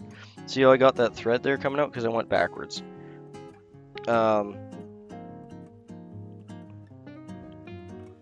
See you, Rich. Thanks for stopping in, mate. So I'm gonna fix it. Like, we have the other half hitches there. I'm not worried about it. But we're going. You can see there's a little tag in that came out because of that. There you go. I was pulling way too hard. I was trying to pull to, demonstrate, but is what it is. Anyway, we'll get this one done here. I'll do my little spin and spiel, and then we'll get a big old blank hook out of there, and we'll do some knotting. It actually works like to demonstrate this properly, so you can see what's actually happening. Using like a large corded thread.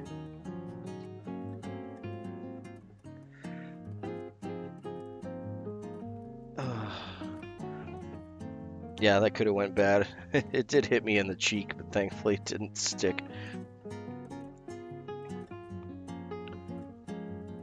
Well, that's what y'all show up for, right? It's a live stream for the blood sport. There we go. But yeah, the difference with the 2 is all to do with angles and how the rope bites. Now, you can do, and again, there's no right or wrong way to do a whip finish or a half hitch. It's a simple knot. If it's holding your fly together, you did it the right way.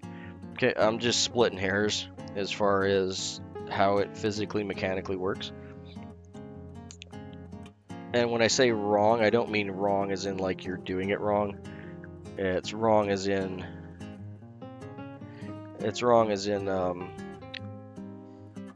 it can cause issues like what you're doing, like it's slipping on you, and that's why it's slipping.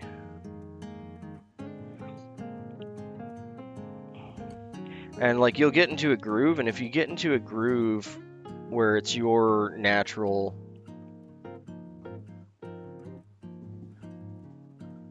yeah, that's true. I've gotten myself in the eyebrow a few times, or like got it in my hat, or different things like that, for sure.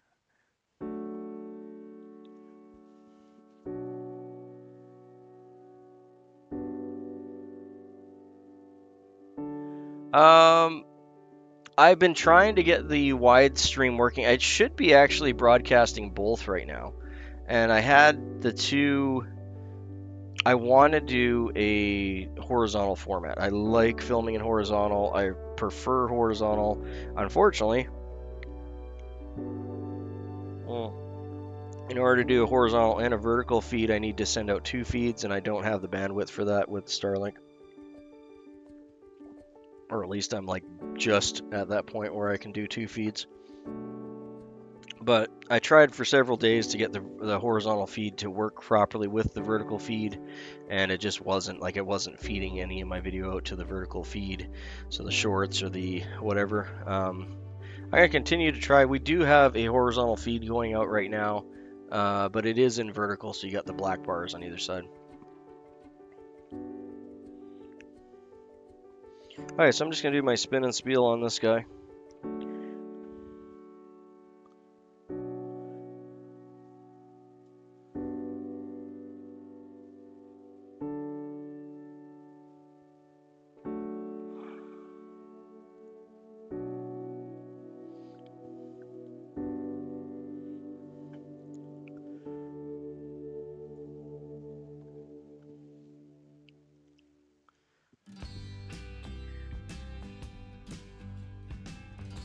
So in the vise we have a Rouge River Special. This is tied on a size 8. It has a peach colored hackle on the back for the tail, a yellow and red acetone floss body, and a golden French rib all the way up the middle with a white and orange bucktail wing.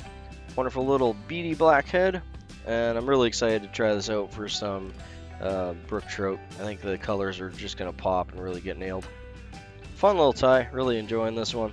Add a couple to your box, eh?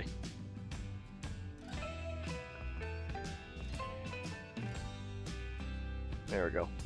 Now, all that being said about doing your tie wrong or doing it right, which I don't like saying because there is no real right or wrong in it. I did it wrong for years before I realized I was doing something, again, quotations, wrong. Yeah, I quite like that one. I think he's cool. And we had that, so now you can see, here, I should push these aside a little bit so you can see them a little better. But you can see here's the first one we did with the wispy white, and then there's the one we did with the cut white. And there is a difference. I could have probably shortened up on the white, maybe a hair on the bucktail on it. There's a difference, but is it really worth wasting all the hair? I mean, if you're fishing them for yourself, I really don't think there'd be a whole lot of difference between the two. The fish definitely aren't gonna notice. Yeah, that was a good little experiment. Let me get some big hook here. 1 second. Find something large. Ugh. Okay, there we go. I'm gonna switch threads here too. We'll try and make this quick. I don't wanna bore people. But hopefully this will help someone. Like I said, I'd like to make a proper video explaining this, because there isn't really much out there on it. Come on, boy. I might have to change my device to get this in there. Yeah, it's too big. 1 second. There we go. That's good enough. Okay. You can't even fit the thing in frame here. 1 second. There. Guess that's probably about as good as I'm gonna get. Big ol' hook. Alright. We're gonna use some red thread here. Now, in order to demonstrate this, so this is a good point. So there's something wrong with my bobbin. Can anyone tell me what it is? And I just literally picked this off my bench. This will happen to you as a new tyer often. Anyone see it? Anyone see the problem? This is for Tyler. Hopefully he's still in the chat there. Looks like he is. Cool. What'll happen sometimes while you're tying, and you generally won't notice it, you can see the thread's going off to one side here, and it's wrapped around. Yeah, there you go. So that'll happen quite often. You probably won't notice it until it's like all of a sudden my thread's like really sticking. Okay, so the other thing that'll happen, did I manage to do it? No, I didn't. 1 second. The other thing that'll happen while you're tying is this other problem. This problem will happen too. Hopefully you can see it on there. Now you can see it's wrapped around one of the legs. So you'll be looking at it and it'll look fine because, you know, the thread's coming off the spool. But all of a sudden it's wrapped up here, or it's wrapped up there, or it's wrapped somewhere. And this will create a lot more tension. You can actually use this as a technique if you need to keep tension on something. I do have a handful of bobbins that I do wrap that way on purpose while doing certain flies, so I can keep tension on it. but that's more of a here nor there thing. So that's a really common thing to have happen. So if you're noticing that your bobbin is not sticking or is sticking too much, check those two things first. And honestly, those are probably your two most common problems with your bobbin that'll just happen out of the blue because you know, cut your line off and I set my bobbin down, and now this tension here is loose and it'll get wrapped around, or many other reasons that it'll happen, but that's probably the most common. To avoid that, when you have your line on there, when you're cutting your line off, put your finger over top of the end of the bobbin. So you're still hanging on to the bobbin, your finger's just going over top, so it's pinching the line. Okay? And I'm just going to tie this instead of cutting it. So now that when I pull my bobbin away, the line that's underneath is still taut down here. So it won't unravel. You're not going to lose your thing, because what is happening when you're cutting this off is this is all under tension. This is tight, right? So you always, whether you're thinking about it or not, this is really tight when you're cutting it off. So if you go and you put it here, there's going to be some elasticity in your thread. And as soon as you cut this off, it goes sproing and it shoots back into your bobbin, or this becomes loose and wraps around. So a good thing to avoid that, say 90% of the time, is just to put your finger over the end of your bobbin, pull it off, and then you can be loose and you're not going to lose it. How do you make sure that it unravels when I make the fly without snapping it? So we're getting to that. I just wanted to make sure we covered that first problem first and the solution to that. So the solution is to keep your finger on there. The other thing you can do, which I don't have, I don't really have handy, but if you have like those little tiny O-rings, I don't really have a bunch kicking around here, but I don't see any. One thing you can do that makes it a lot easier is if you have those O-rings, or if you have braces or know someone that has braces and they have those little elastic bands, you can keep a couple on your bobbin on here, and you can slide that over and it'll pin your thread down and stop it from unraveling while you have it on your bench. I'm not tying anything right now, okay, Fish? I'm just doing a demo of knots and half hitches and things like that. Just to help Tyler out. He had some questions about his bobbin not working. Okay, so we have a couple different types of bobbin. Yeah, I'm getting that right now, wee man. I just wanted to, one second. I have a bobbin brand new in the package. Let me grab it because I think it has the different ends on it that I want to show here. One second, I'll be right back.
I apologize, I can't seem to find it. I just got some new... Did I put it over here? I just got a couple new cheaper bobbins off Temu, and one of them has the ends that I wanted to demonstrate in case you had those. But that's okay, you'll have to use your imagination, mate. I'm not sure where I put it down. Anyway, almost all my bobbins are this style, where it has these pins in it. So they're just basically half moons, right? Hey Water Fox, good to have you in, mate. No worries. So most that you're going to get are going to be this half moon style. The other style is a full circle, so it's basically like a bead on the end. Okay.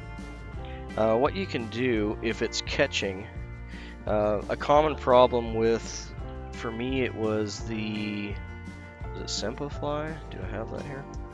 Yeah, I do.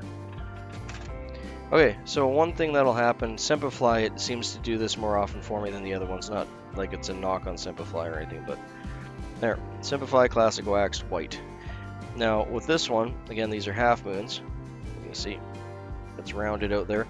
So your bobbin might actually have like a full-size bead on it instead of this half moon. It really doesn't matter so much because the only part that's making contact is the one side. But what I'll find with a lot of these, and I don't like to take it off because I like to leave my labels on, but you can see the label's still there, right? And you got to remember, the label has adhesive on it. It's sticky, right? So if you're putting this on and one of these, I'm probably going to cause myself problems doing this, but we're going to do it for demo. If one of these tabs is flipped up, come on buddy, be nice for me here. Yeah. Because this is just a plastic label, right, or paper or whatever, depending on your brand.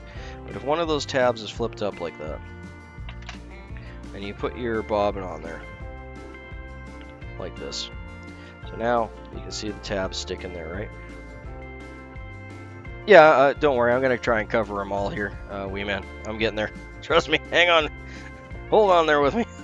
I'm getting there. I'm just going over all the different problems. Because he could have he could fix the problem he has, and then have one of these other problems, 3 days down the road. So I'm just trying to cover all the basics issues that people have. So now you can see that I got that little tab of, and I know it's hard for you guys to tell over the video, but this is incredibly harder for me to turn now that that tab is up. And you can easily switch your thread out. That can pop up like that without you noticing, or several of them. And if it has like a really good adhesive on it, like after it sits on your desk for a while, I mean, that can really adhere to the point where it's making a ridiculous amount of drag on your... Oh, good. Yeah, I mean, yeah, these are just, simple. I like these ones. These are my favorite. There's all different shapes and colors and, end tips and everything like that. But anyway, getting back to this. So having that little bit sticking out there can cause problems, and just having, even until they wear in a bit, like this one's weared in, you can see the little circle that has worn in there. So now that that circle's worn in, it spins like really nice now that that circle's worn in. But before that circle wore in, when it was a brand new label, and I know that Tyler's a new tire, so I'm assuming he has a new label, that can cause a lot of friction there. So you have a couple options for that. You can cut that off, you can take the label off. You're going to have that glue, so you might need to get a little bit of alcohol wipe and clean that up so that it moves nice and smooth. The other option is you can use a little bit of beeswax, which I'll do on a lot of my things. So this is just tacky wax, but you can use tacky or regular. Just put a little beeswax on there, and that'll act as a slight lubricant, just enough to stop this from sticking. Because it's not so much, and I got this completely wrapped around there horribly, but whatever. It's not so much that you generally, when you have problems with your bobbin not working, it's not so much that it's like, like it's completely stuck. That doesn't happen as often. It's that it's inconsistent, and that's what will give you... Yeah, beeswax is super handy for all sorts of things. But you can put a little bit of beeswax, on the... either on the spool part there or on the spool, and it'll just give it that little bit less friction, so it's a little smoother. You can also have, which I'm not super happy with, Unithread's new spools. I haven't really had any problems with it. It's working, but like it's just irritation for me. You can see here on the new Unithread spools, it's not a complete circle. There's a chunk missing out of it. See, on that side, hopefully you guys can see that. So like and it's manufactured that way. And I know it's just their spooling machine, so their spooling machine can grab it, but there's a literal ridge, like a hole there. So it sits okay.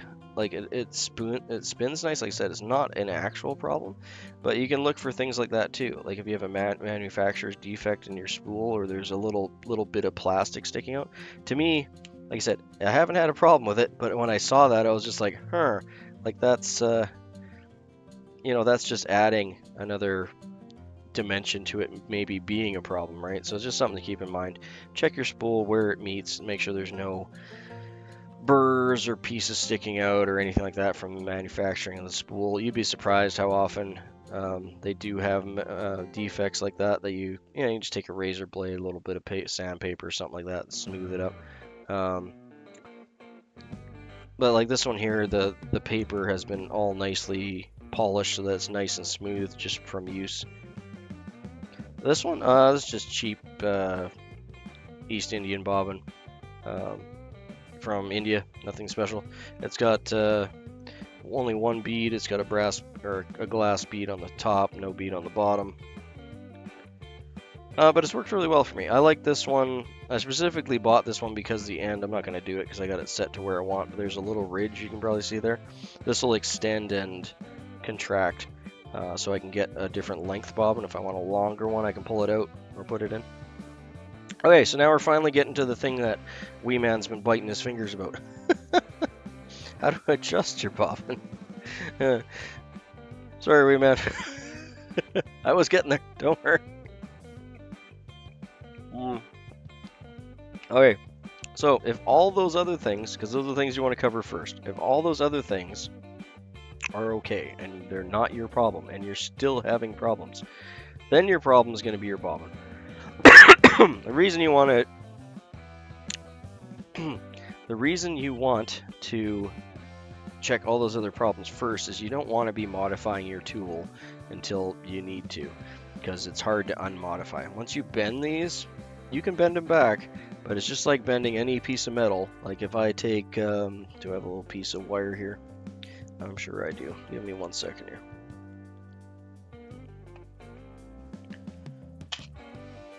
Got gobs of spare wire kicking around.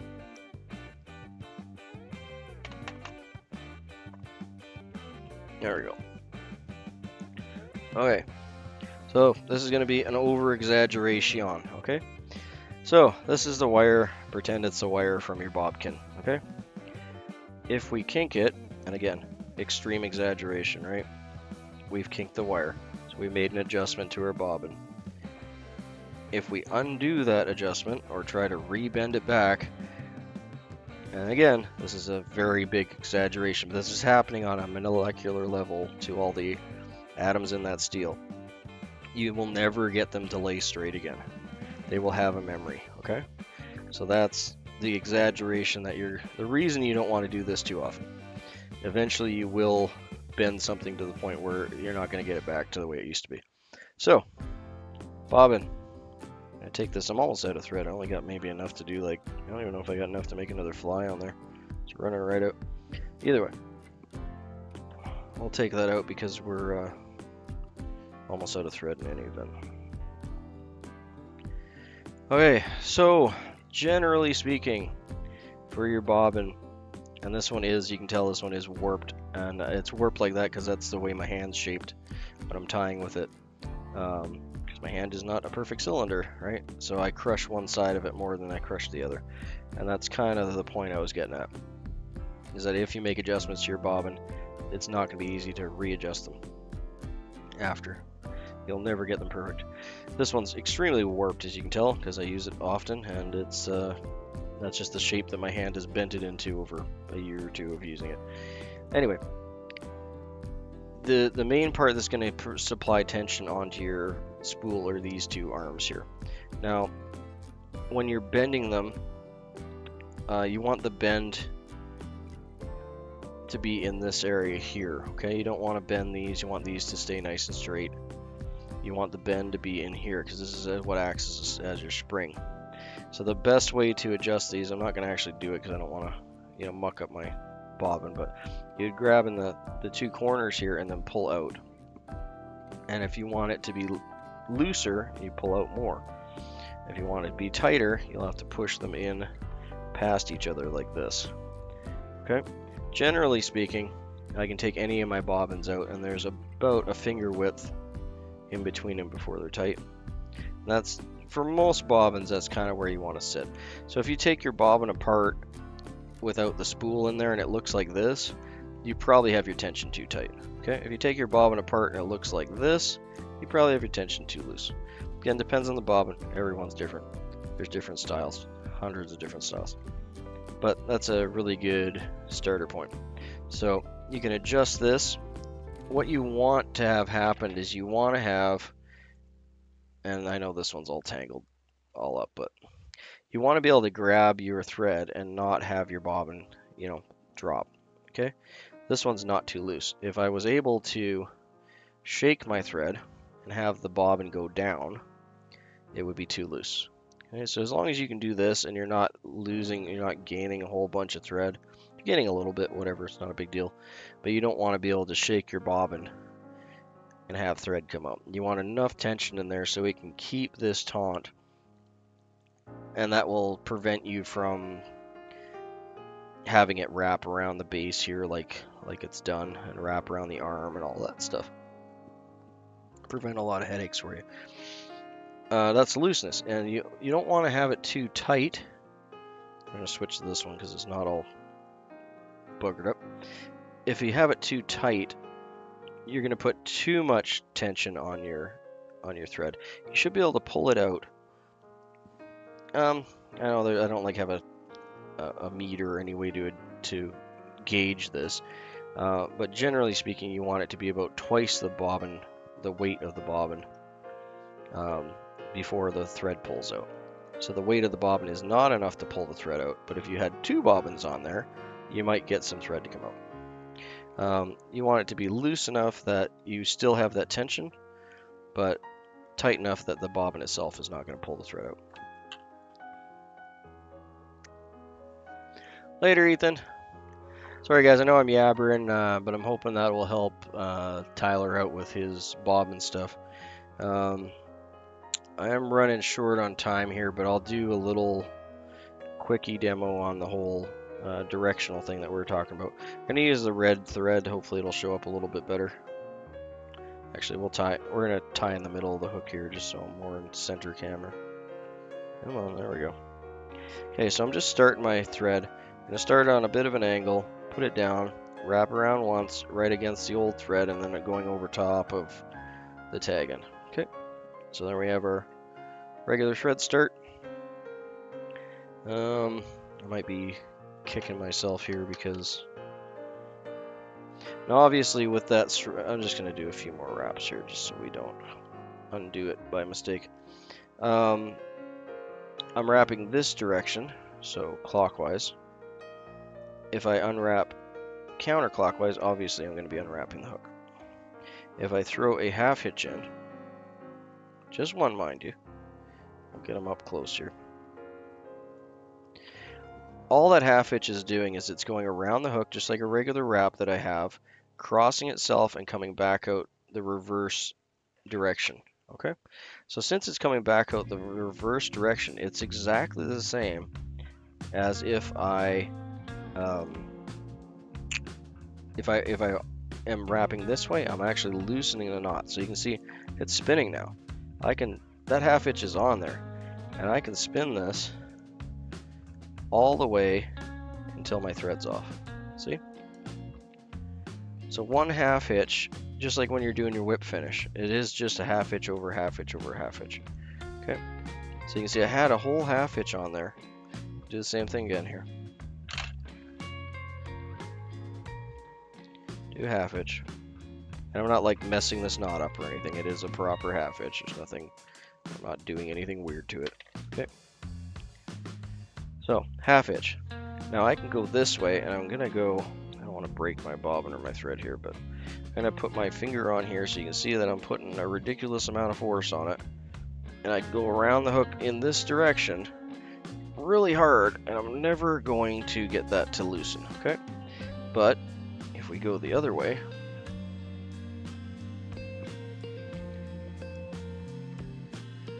I'm gonna have to just wrap it on my finger here. You can see. Sorry, it's hard to demo. That I'm actually unwrapping. I haven't undone the knot. The knot's still there, see? My thread is loose. It's not coming undone. The knot is still there, but I'm able to unwrap my whole fly, even though that half hitch is there. And the whip finish is exactly the same thing, because it is just a half hitch. It's just a piled up bunch of half hitches. So a lot of people, when they're new tires and they're learning the whip finish, they won't start with one or two half hitches. They'll just start the whip finish, which is perfectly fine. You know, and what you're doing with a whip finish is you're doing the same thing. I'm doing this like really open and weird here just so you can see. But what you're doing, I wonder if I can actually do this in frame. Am I out of frame? Okay, this isn't going to work so well with the fingers. 1 second.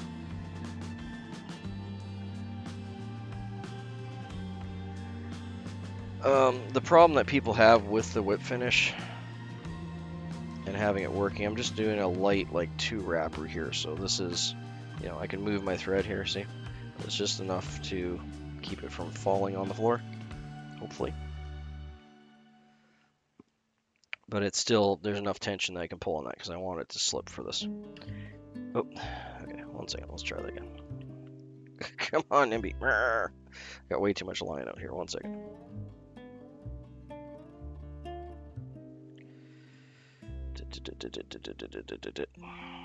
Alright. Wow, I got a lot of line up. 1 second. Holy, I didn't realize I had that much out. Alright, let's get this to a reasonable dull roar here. Alright, 1, 2, 3 wraps. Okay, I should still be able to, oh, maybe not. Try 2 wraps. Okay, so I can still move this. Yeah, it's gonna hold its own weight. There we go, okay. Okay, so for half hitch, if you start like this and your thread is on the bottom, when you bring it around, which is the way I do it, now my thread's on the top. That first wrap, I'm just gonna do, sorry, it's hard to do because the end of the hook is so long. Did I mess that up? I think I might have messed it up. Let's start that over. Sorry, you'll just have to view on said left side of screen here because I need to be able to go around the hook end. Or I need to go around the eye. I did that wrong as well. Okay. Sorry, I know I'm like totally going overboard here, but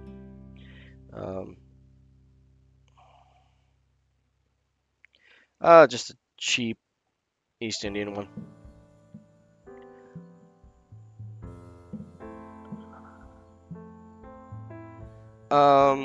This is just like your cheap, like $2 whip finisher. I've even had to adjust it numerous times because it's gotten loose. It's nothing, absolutely nothing special with the whip finisher.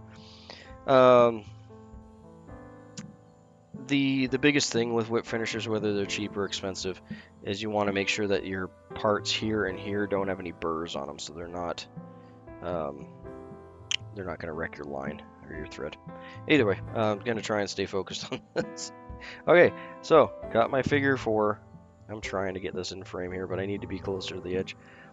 Now this part here is underneath. See, I'm not crossing the line. Okay, I'm going to go around the hook. Now I'm in front of it. Okay. Now when I'm just going to do 1 whip finish here. I'm just doing 1 rotation. Okay, and I'm going to bring it up and down. Okay, so we did 1. The reason we did 1 is because I don't want to sit here all day undoing. But this is what's happening to Tyler. Okay. That is the exact same knot we just did with the half hitch tool. It's just way more elaborate with another tool, but it's the same knot. And all you're doing is doing the same knot over and over again. It's just a half hitch. Okay, now when I go this way, it is tight. Okay, I can do this, I can continue. That's the reason I do that loop. If I did it the other direction, this would loosen. Now I can go backwards, and I can actually untie this. Oop, I almost had it, but I was untying it. Hopefully you saw that before it broke. But but it's the exact same thing. I can untie that half hitch. So the point there is the fact that I can untie that half hitch, whether it's 1 or 4, doesn't really matter.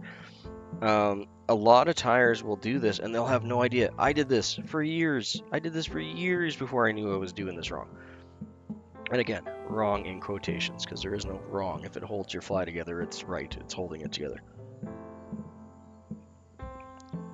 But it's wrong in the fact that the reason most people don't notice that they're even doing it in the first place is they pile them on. So if we get, again, I'm going to have to do it on this end here. Yeah, just pull it out. You want to have it, like I said, give or take a finger width. You got smaller fingers, maybe a little more. Oh, I didn't really leave myself a lot of room there, did I? Okay. So do this again. So the reason that most people don't have a problem with that is they're doing 1, 2, 3, 4, 5. Let's say 5. All right. Now what's actually happening there is it's a very similar knot. It's a bunch of half hitches. So it's a very similar knot to a snelled hook end. If you pulled it out too much, like I said, you don't want to over adjust it if you can help it. Like that whole thing I did with the wire, being kinked. So every time you adjust it, you're adding a kink. And again, this is a very big exaggeration. Obviously, your bobbin is going to look like that. But on a microscopic level, you're changing how those sit. And the more you do it, it'll get what's called work hardening. So I can do this again. I'm going to put another loop here. Okay, I'm going to open it up again. Put another loop. I'm going to open it up again. Trying to put another loop. It's getting harder each time. So now you can see these loops aren't lining up anymore. And what's actually happening is I'm tempering. It's called work hardening. I'm tempering this wire. And now as I work with it, and again, this is an exaggeration, it just breaks. Okay? Not that I'm saying you're going to break your bobbin. But you can see how easy it was for me to just break. And this is thick. This is good size wire. This isn't, I could cut myself before I break this. The point I'm trying to make with that, and I don't think you're going to actually break your bobbin, but if you want a piece, like a tool, to last as long as it's going to, you want to avoid, and especially when the whole point of that bottom, there's many different types of bobbins, but the whole point of this working properly for you, and this is a simple design, right? There's nothing, this box standard simple, but the whole point of this to make it work well for you is that these two levers right here, they're levers because they're putting pressure. In order for this to work well for you and to give you a nice, consistent, even, smooth spin on your thread, these can't change their temper. They have to continue to be spring steel, okay? So every time you adjust them, and you're allowed to adjust them, I'm not saying don't adjust them, but every time you adjust them, it makes a kink in the wire, just like that wire I showed you. So every time you're making an adjustment, you're pulling these back and you're pushing them forward, you're going to put minute little, basically, fractures in there, and it's going to change the way these tension your thread. So after a while, after using them for a long time, you're going to find that the temper is going to go out on these if you're making a lot of adjustments, and you'll have to throw it out. Other than retempering it, which I guess you technically could, you could heat this up, cool it off, and get the temper back. But I mean, for a $3 to $6 item, you just throw it out. But that's what you want to avoid, is you want to avoid throwing it out. You want to use this thing for several years, right? So adjust these as little as possible. And that's why you want to make your adjustments up here. Hang on to these and pull these out so that this whole area here is being bent and adjusted along this axis here. If you're just bending it and adjusting it up here, these should be straight. This is the spring, okay? This is the part that you want to add tension in. And the more you play with this, like for instance, the one I had over here, like this one's kind of getting to the point where I almost need to toss it. It still works okay for me, but you can see how kinked out this is, right? This is exactly, it's mostly my hand doing this. Every time my hand grabs this and I'm tying with it, I'm flexing this over and over and over hundreds of little times, right? And that continual flexing as I'm squeezing the bobbin is actually caused this part here to bow out and change temper. So right now, this is really hard tempered steel, and this is softer, and that's why it's kinked in like that, because my hand over time has work hardened this and changed the temper in here. So that's why this is starting to fail. So I know it's going way above what you were asking, but it's just a future thing. If you continually adjust your bobbin over and over like that, it will end up like that prematurely and die. And you'll have to throw it out. There's no easy way to fix that. Okay, so we got this wrapped up here. I should be able to unwrap it. Now I won't be able to unwrap this because we have multiple wraps on there. So this is the reason that a lot of tires will have multiple wraps and they won't think that there's anything wrong, including myself. Like I said, I made this mistake for years. And it's not really a mistake, it's just something that you can fix. So I can move this. I'm moving the thread on that hook right now. What becomes a problem is because it is still loose in the middle, is if you don't have your material coming on this side, like your tag end side, like say you were tying in a bunch of deer hair here, and this was your tag end that was holding the deer hair onto the hook. And this had tension on it. And that tension is important because that tension is holding that deer hair on the fly, right? And if it's able to loosen after you do your whip finishes and stuff, and it's able to come loose, well, your deer hair is going to slide out. So a lot of new guys, it'll look fine, it'll be good, they'll fish their fly, and they'll get a few casts in and all of a sudden their wings fall off, their hackle comes loose, whatever was tied in last, because it's not actually coming loose from the end where you cut your thread off. That part's bound in and glued. The part that's coming loose is the part on the other side of that hole, because it's all connected, right? It's one long piece of thread.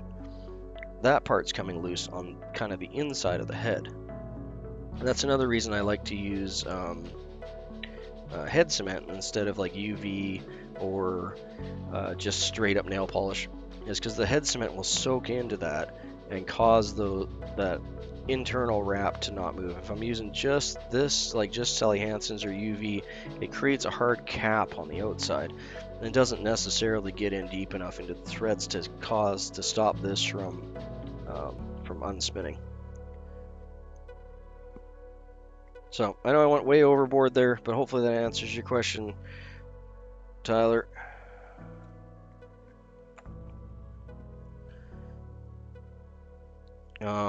But yeah, the reason that most people don't realize that that's even happening is they overdo the whip finishing, which is fine. You're not really overdoing it, but like after you get so many wraps on there, it doesn't really matter that the internal one is loose or that your tag end that you started with is loose because you have so many other wraps binding down on it that it's not going anywhere. So that's why I do the wrong with quotations, because it'll still hold the fly together. Longer story shorter, if you start off your whip finish with 2 half hitches, okay, underneath, around, drop it down, underneath, around, drop it down. Now, you'll see me do this often, and this is after I realized that that's what my problem was. If you start off with 2 half hitches and do your whip finish, now it doesn't matter what direction I'm turning, I will not undo this because, oh, I'm saying that, I don't have enough material there for it to hang on, but if I hang on to this end, now it's gonna do it. 1 second. The 2 half hitches will allow you to change direction of your thread. I gotta cut this off and start over. I'm mucking my thread up too much here. So what the 2 half hitches do for you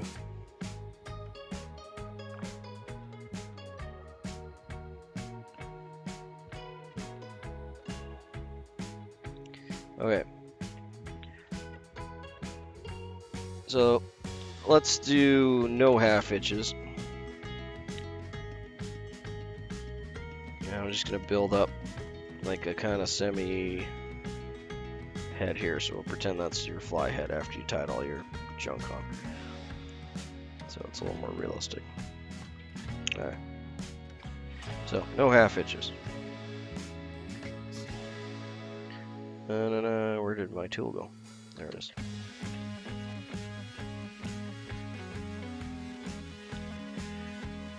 Alright, most people will start their half hitch like this way.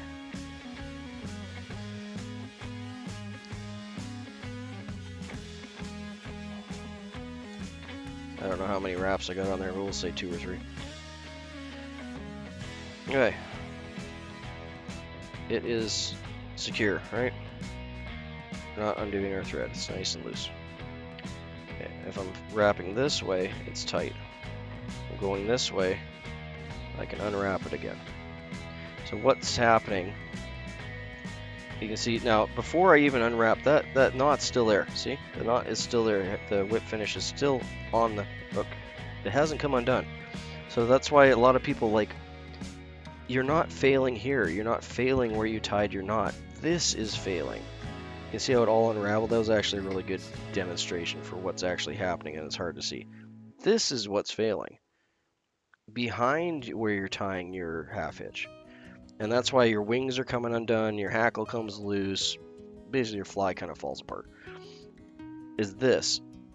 If you're putting head cement on, or not really head cement, because head cement will soak into all this and help that to not happen. But if you're doing like UV, and you put UV on that, UV is basically plastic. It is just wherever the UV can hit, it's like this mylar sitting on top. It's going to stop it from moving, but as soon as you get several thread wraps in there, the ultraviolet light can't get through the thread because it's opaque, and it's not going to harden that. It's not going to harden that resin. It's going to stay inside.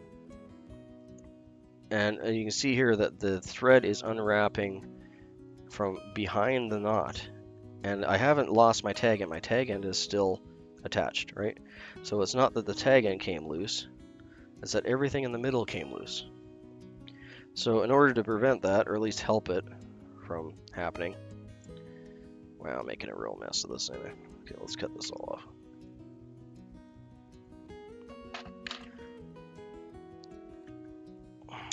And again, quotation marks, there's no wrong. This is just how you fix this problem.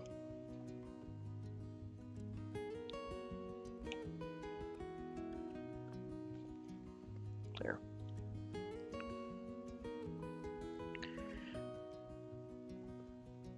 Or at least give yourself a much better fighting chance of it not happening. Because it all has... The bigger story is, you know, how well your thread control is during the whole time you're tying for the tension. But the whole point of tying good flies is the thread tension, right? If your thread control and your thread tension's good, your fly is going to come together much better. Alright, so we got our little collar. We're going to do our 2 half hitches. I'm going to have to use my big half hitch tool to get around that eyeball. 1, 2. Okay. Ugh, I pulled too hard. Okay, let's do that one more time.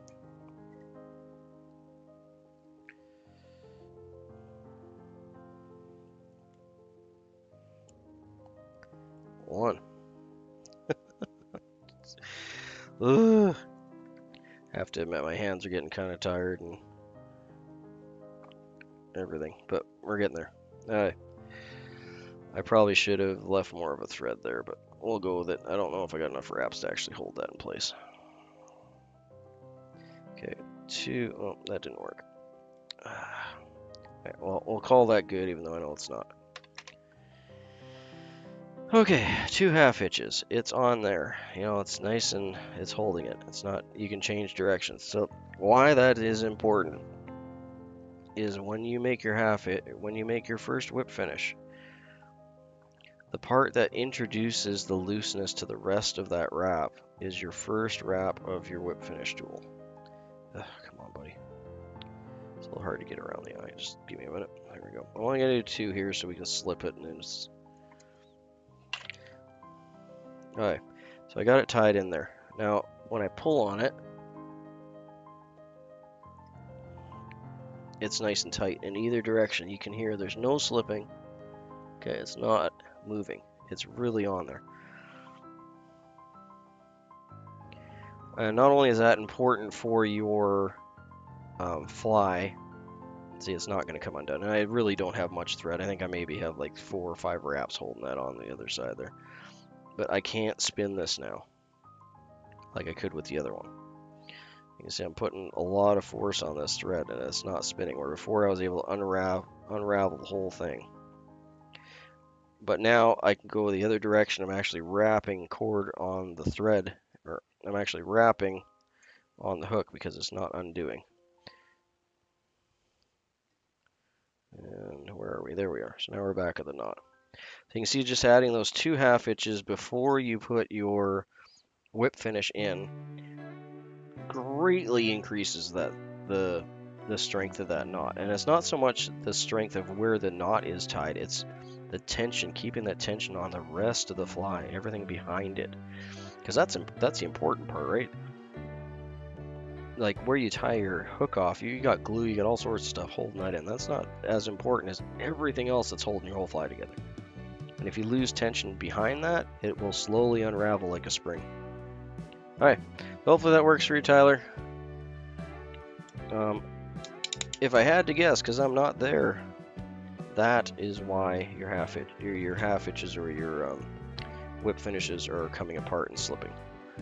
It is partially because of the direction you're tying them in, and partially because there's nothing stopping. You probably have a bit of loose tension behind it, and there's nothing stopping that, like a spring, from undoing itself. Okay? Hopefully that works for you, mate. Hopefully that was helpful. I know I went on a bit of a ramble there, but it is what it is. Thanks for stopping in, everyone.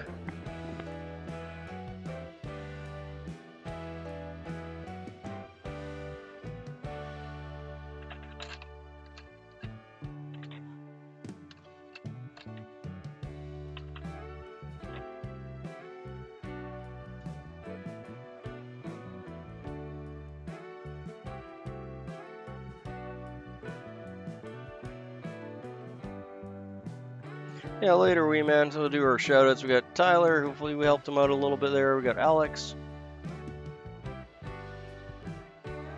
Yeah, I know, like Alex pointed out, some Mattarelli whip finish knockoff. Would love to have an actual Mattarelli at some point, but they're extremely hard to come by and expensive. We had Water Fox. We had Kingfish Pro. We had who else we have today? Muddy, of course. We had Rob earlier. I don't think we had Maddie in today. Rich. Tyler. Ethan. From Ethan's Lures. Valhalla, of course. Did I get everyone today? I think I did. Okay, cool. Always a pleasure to you guys.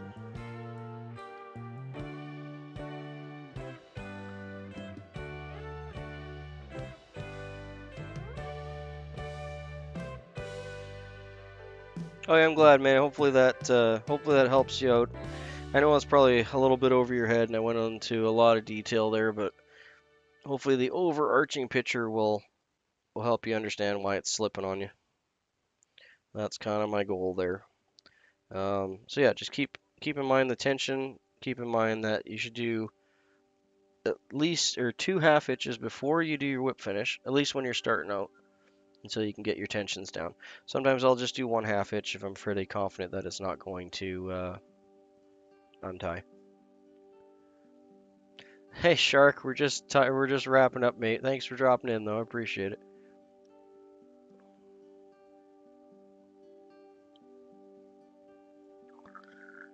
Didn't miss a whole lot. We were going over some half hitch stuff and theory with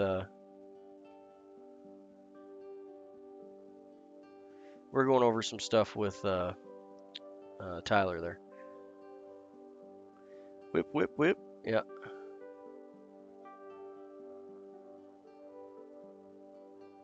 Okay, I gotta take off though because I gotta get to work. So you guys have a good morning. Thank you all for joining me. Always a pleasure.